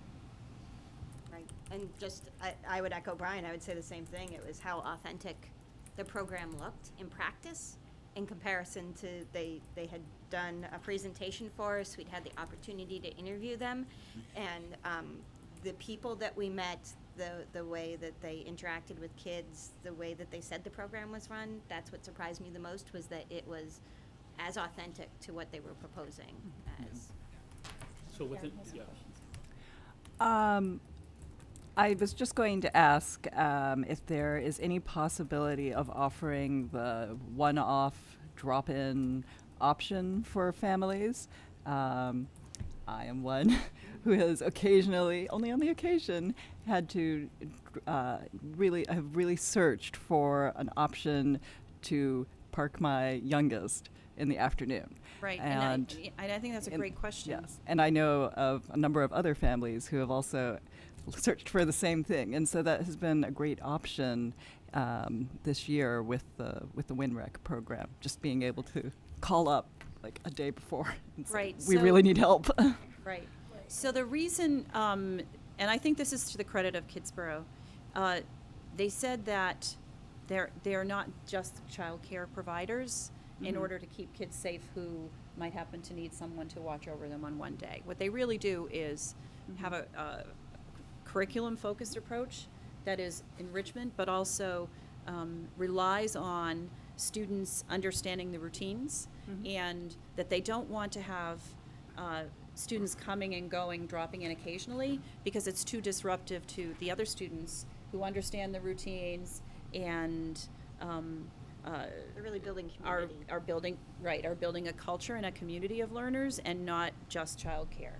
And so the disadvantage of having a strictly come and go kind of drop-in wraparound was that I got a lot of feedback from parents that it was not enriching. They, why can't we do a cooking group? Why can't we do art? Why can't we do computers? And it was more like a babysitter, play outside and have a snack. And so we could do one or the other, but we cannot do both. And it's impossible to plan enriching activities that are curriculum-based, that are predictable. So you want to be in the, computer club, it meets on this day, and so forth, unless you're there for 2 days a week, pretty reliably. And they don't have to necessarily be the same 2 days, I don't think, but they really don't want to start off, at least, as a drop-in program. They want this to be a very high-quality enrichment program, which is different from just childcare. So that's the approach. So I understand that not having the wraparound drop-in option is going to be a disadvantage for some families, but I'm hopeful that those families will try out the 2-day-a-week option and see how well that fits their schedule and in terms of predictability. I would just comment that based on on a number of families, kids' schedules are very busy in the afternoon with different various and sundry activities, or they can be very busy. So a 2-day option is not always necessarily something that some families can even take advantage of. I know, and it's for me, it was one day, maybe like every other month or something like that. Right, So and so they want to know these Yeah. kids and know them and their families, and they just can't. We have so many students, thousands of elementary students. It just wouldn't work for them, and so that's the approach we're using. And I know that will be disappointing to some families, but what we're trying to do is provide an option that is the highest quality at a very reasonable cost. That is site-based, so that Reduce students transitions. have fewer transitions, and that is consistent, and with a partner who will work with us to adapt what's happening according to the needs of our community. So that's really what my priority was. And I know that the wraparound drop-in was a nice option for some parents, but it's hard to do both. That being said, Karen, that was a long discussion that we also had on the committee, because we know that people were looking for that option. But in terms of sort of ranking all the other things that we had available to us too, I'm not sure that there's one program right now that had absolutely every one of the things that we wanted. And that was just one of the things that we were willing to go for the high quality program to begin to start up. And Kidsborough demonstrated that they have great working relationships with the schools that they're with. So I think just because we're saying that they're not going to offer it next year doesn't mean that it's not necessarily something that we could approach them with again in the future if it seems like it would be beneficial to us and them. So I just suggest that as we're reviewing or surveying parents over the year, maybe you also include that kind of question. Is this something that might be useful to you or to different families? And Michelle, I think if there continues to be a demonstrated need for the kind of short-term flexibility you're talking about, who knows, someone or some group may pop up and fill that need. That's We don't need awesome. to be That's potentially the sole too. provider for this. There are a number of private groups in town, 501c3s, different names, who do great jobs. Right. And if there's a need and there's space and bandwidth, they may want to fill it. Right. Especially if they're hearing that need, yeah. Yes, 100%. Although it was convenient to stay at VO. Can I make the motion to authorize the superintendent to work with the town manager to execute a contract with Kidsborough to provide extended school care? Second. All in favor? Aye. Aye. What's the communication plan once Lisa executes a contract? So, my communication plan is to actually, before we execute the contract, to say that this is the selected provider and we're finalizing the contract, and get some dates out right away, first week in June, so that parents will know that should this contract be signed, this is the opportunity for you to meet with the Kidsborough folks and, register, get your questions answered. There are a lot of people who are very concerned about this and haven't finalized their plans for next year and are anxious for a decision on this, so that's why I appreciate the vote tonight. We'll get the information right out to parents so they'll know. We'll have to be careful about the Lynch parents and just say, at this time, Lynch program is continuing, and if there are discussions in the future, we want to be sure the Lynch community is involved in that as well. And in addition to Lynch, there's a Morocco after-school program. The net proceeds actually go to the Morocco PTO. I think our teachers actually run the I instruction. believe Ambrose has some of those too. And enrichment, after-school enrichment, So I think, not a childcare. yeah, I think I know at the Ambrose, because I was at that PTO meeting last week, there were questions about, so what does this mean sort of for our program? I think Right. those are really good questions, that would be helpful to kind of plug in and start to talk about how we see that happening. Right. Especially to the extent the message has already been sent that in this first year, maybe there's a way they can both coexist. They may be serving different kinds of students, different. Right, they may be serving different needs. One's enrichment and Yeah. one's, especially with the 2-day requirement Yeah. on Kidsborough. Yeah. Okay. Other, I think next on the agenda is the approval of gifts, and I think Ellen. Did oh, you did I remove- skip? did you remove the thank job you, descriptions? Thank you, I'm all out of order now. I know, this is what we get for jumping around. I know. So, Get up there. I think it's here, but not up there. That may be my problem. so under D, approval of job descriptions on page 3, I think that's where we are. Yep.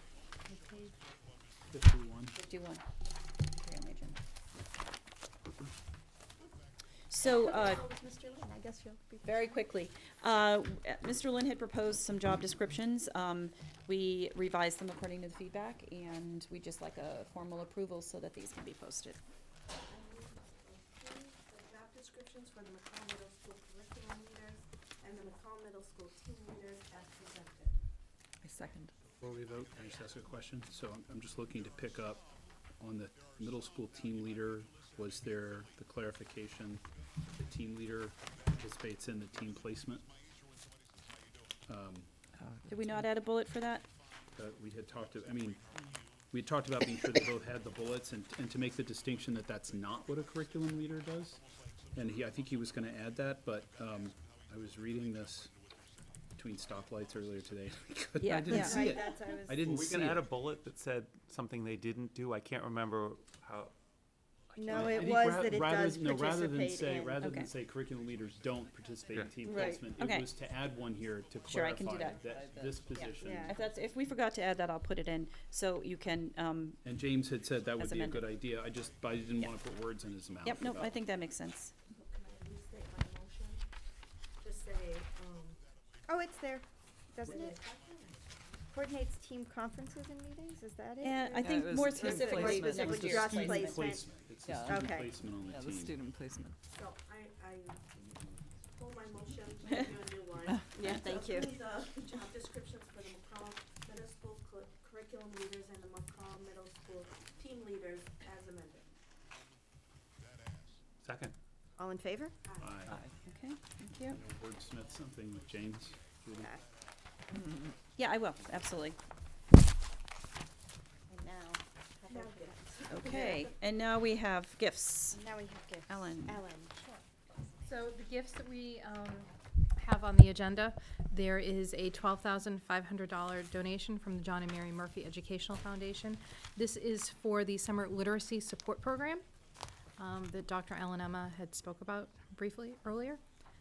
We also have 2 donations to the music department, one in the amount of $150 and one in the amount of $120. Ellen, can I just ask a quick question? Sure.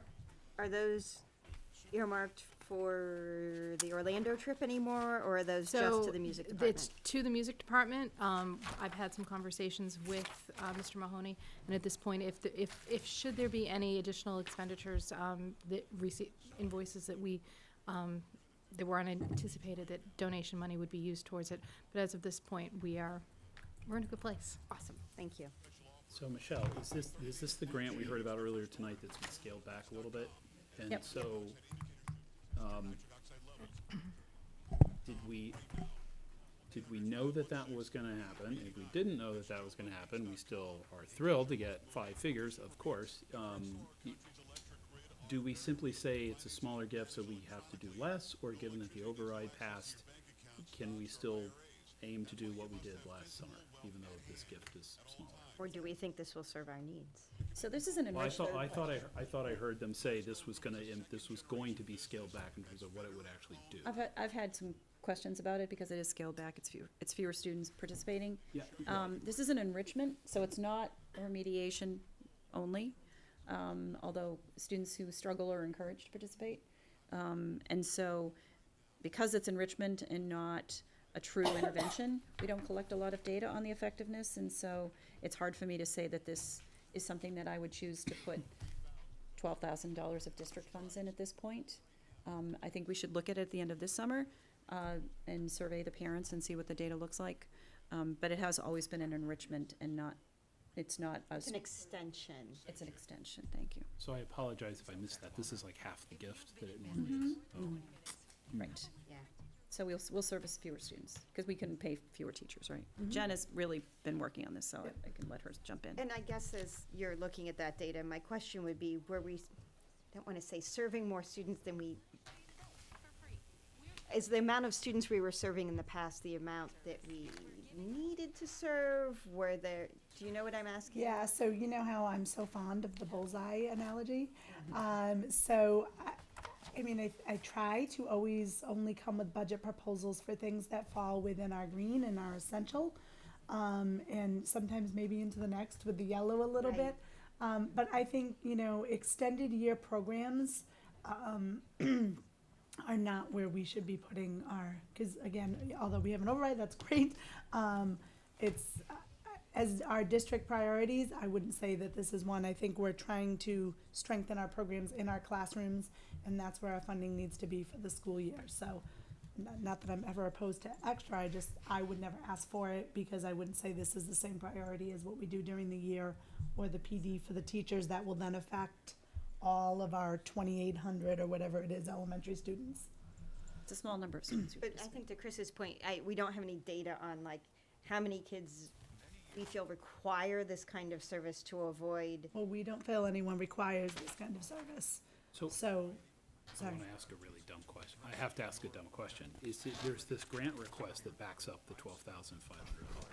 So I just want to be sure I'm following along. When we say it's a small number of students, I'm seeing 96 kids that are already targeted. They supports at-risk kids, 96 elementary kids. And at the bottom, it looks like this was requested by the Winchester Public Schools in February of 19. So it's definitely requested by our, like all of our grants that Okay. go to our community groups are requested by employees within the district. So Katie and Bonnie McEwen wrote this grant. It's been a long-standing grant. Pat Hall did share with us, and it had shared with even Junie and I that all grants that they had for many years just continued to sustain wouldn't necessarily be the case going forward. Right. So we all anticipated this could be the case. So there are now 45 students that we're planning to service this summer. Okay, so the 96 was part of a grant request in Correct. anticipation of a larger grant. Exactly, so now we've basically scaled it back to 45 students. So I just want to be clear, although we think help on any topic, we could be running math groups with summer, we could be running, Right, I all guess those that's are my great. question, yeah. But any student who requires our needs, we would certainly have in a program that we would An say. EYP program. Yeah, exactly. Those could It's be helpful, any learning is helpful. Right, this is a nice to have. Exactly. And it's versus a need nice to have. benefit to Yep. offer to parents and students Absolutely. to Yep. continue their learning over the summer, Yep. but it's, It kind of ties in with our discussion around school improvement plans and everything, right? Like, we're always trying to do 1,000 things. So when it works, that we can do some extras, that's great, but we need to hone in on what our focus areas are and do those well, rather than following each thing. That is helpful, but not the essential. Move to accept with gratitude a grant in the amount of $12,500 from the John and Mary Murphy Education Foundation for summer literacy support program as presented. Second. All in favor? Aye.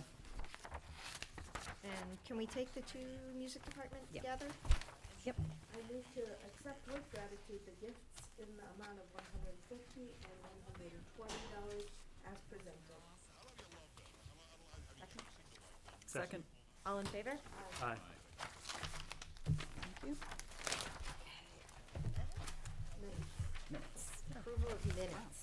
We got here. 4 sections of minutes. Did anybody have any noted changes? I did not. I didn't Frida find and I anything. proofread them. Any changes from anyone? I had Susan Verdicchio's name was misspelled.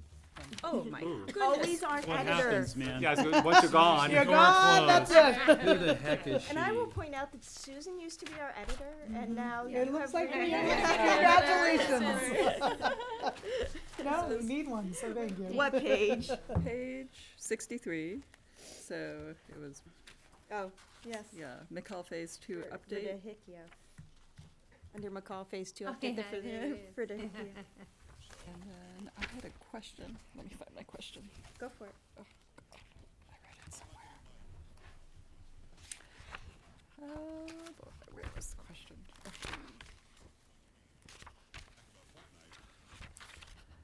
I'm so sorry. I thought I had tagged this somewhere. Now the pressure's on. That one.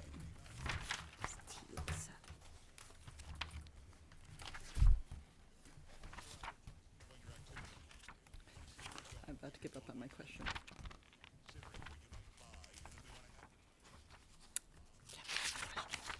Oh, wait, because I missed a section.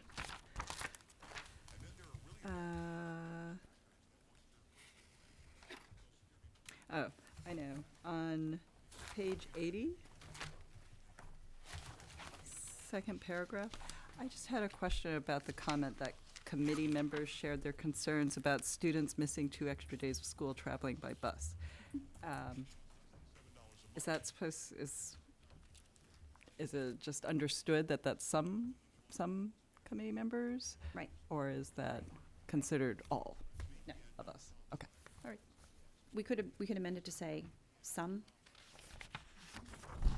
I think it was 2, but 2 committee members, just say 2 committee members. One of the things that's difficult about minutes is how detailed do you get versus not detailed sure. enough. I just remembered that discussion. Yep. Yes.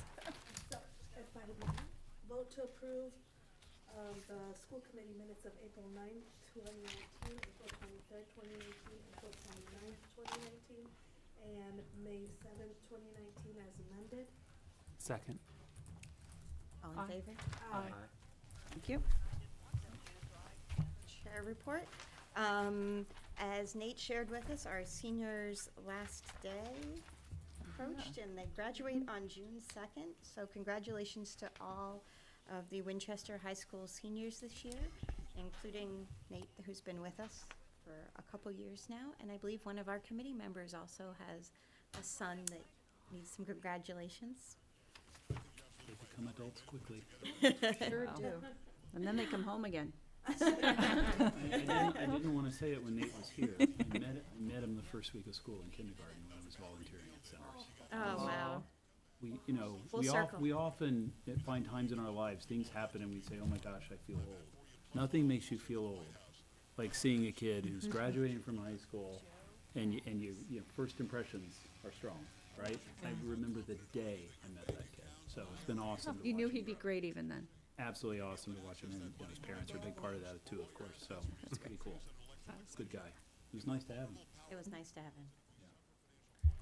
I would also like to offer our congratulations to Sally Quinn, who's Winchester's Citizen of the Year. None of us could be at her gala tonight because we were all here working. So we really appreciate Sally and the work that she's done for Winchester and the schools over the years, and congratulations to her. One notice, the Winchester Parent Advisory Council has a basic rights workshop happening tomorrow night here at 6:30 at Parkhurst. This is an event that is actually jointly hosted by Winchester Special Education and the PAC.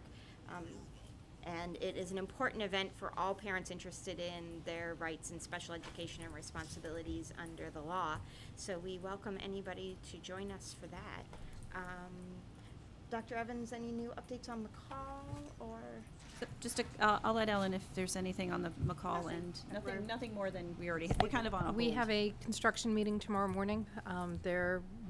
The last construction meeting was about 2 weeks ago, so we have a meeting tomorrow morning. Yeah, so nothing new since last No, week. nothing new. Okay, excellent. Couple of very quickly, many thanks to the many community members who sponsor scholarships and awards for our seniors. I went to the senior awards night, and it's really gratifying to see them all step forward, to remember the people who've lost, who are honored, and the generosity of our community is really striking, so that was great. I'm going to be attending the World Language Awards, and these are important because we have a number of students who've qualified for the Seal of Biliteracy, including some students who are second language learners who have demonstrated through advanced placement work or some other way that they are in fact literate in 2 languages.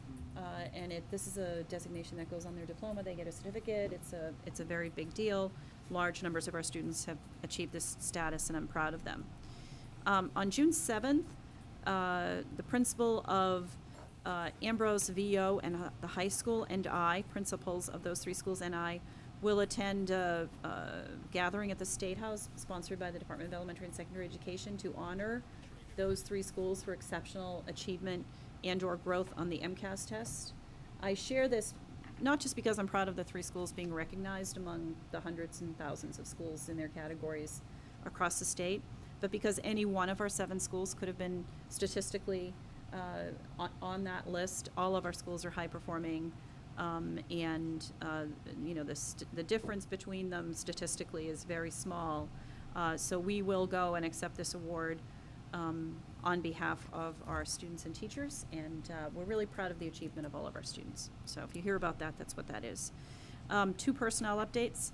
As you know, we're still seeking a principal for Lynch School. We've advertised for an interim. Lori Kirby and the central office members are hard at work trying to vet all of the interim principal candidates, and we are hopeful that we will bring someone forward to serve as the interim principal for Lynch and then reopen it again next year.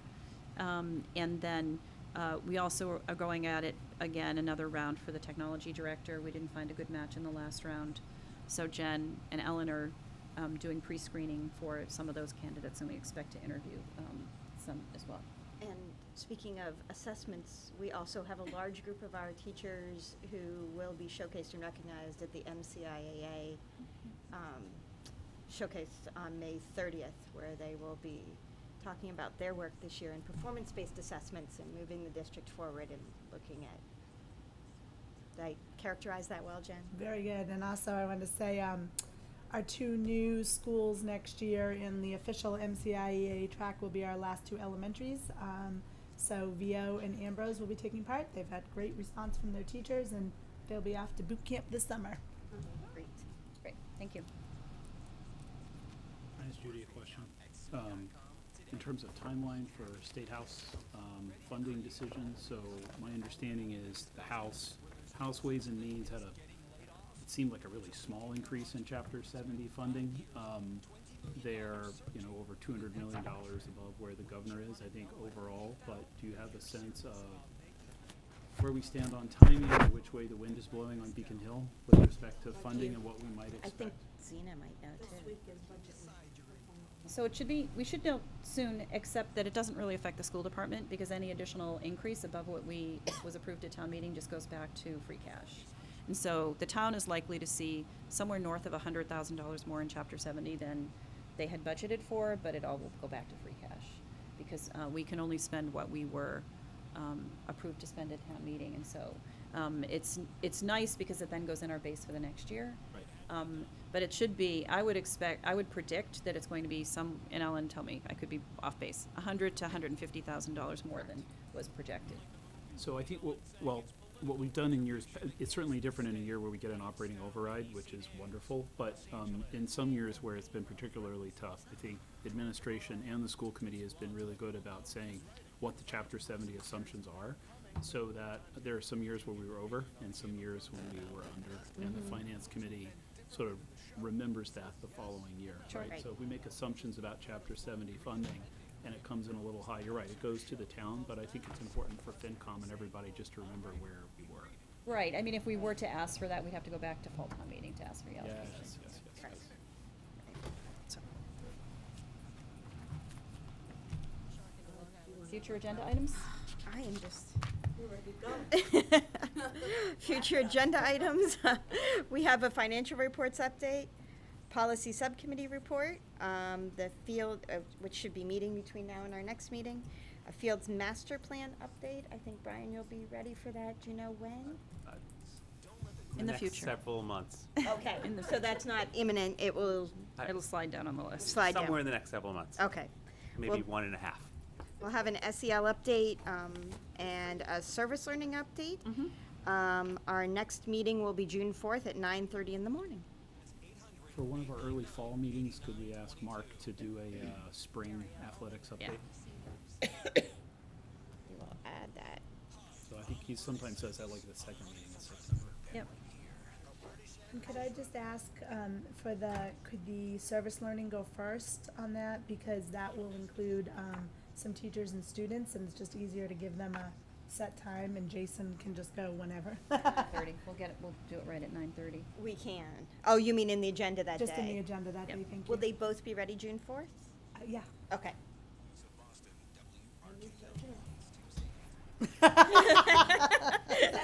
Second. All in favor? Aye. Thank you very much. Long meeting, but very productive, I think. And we didn't hit You our hard too, stop you at look 10, pretty but eyes. 10:05. That's pretty good. Not bad. I'm working on it for you, Brian.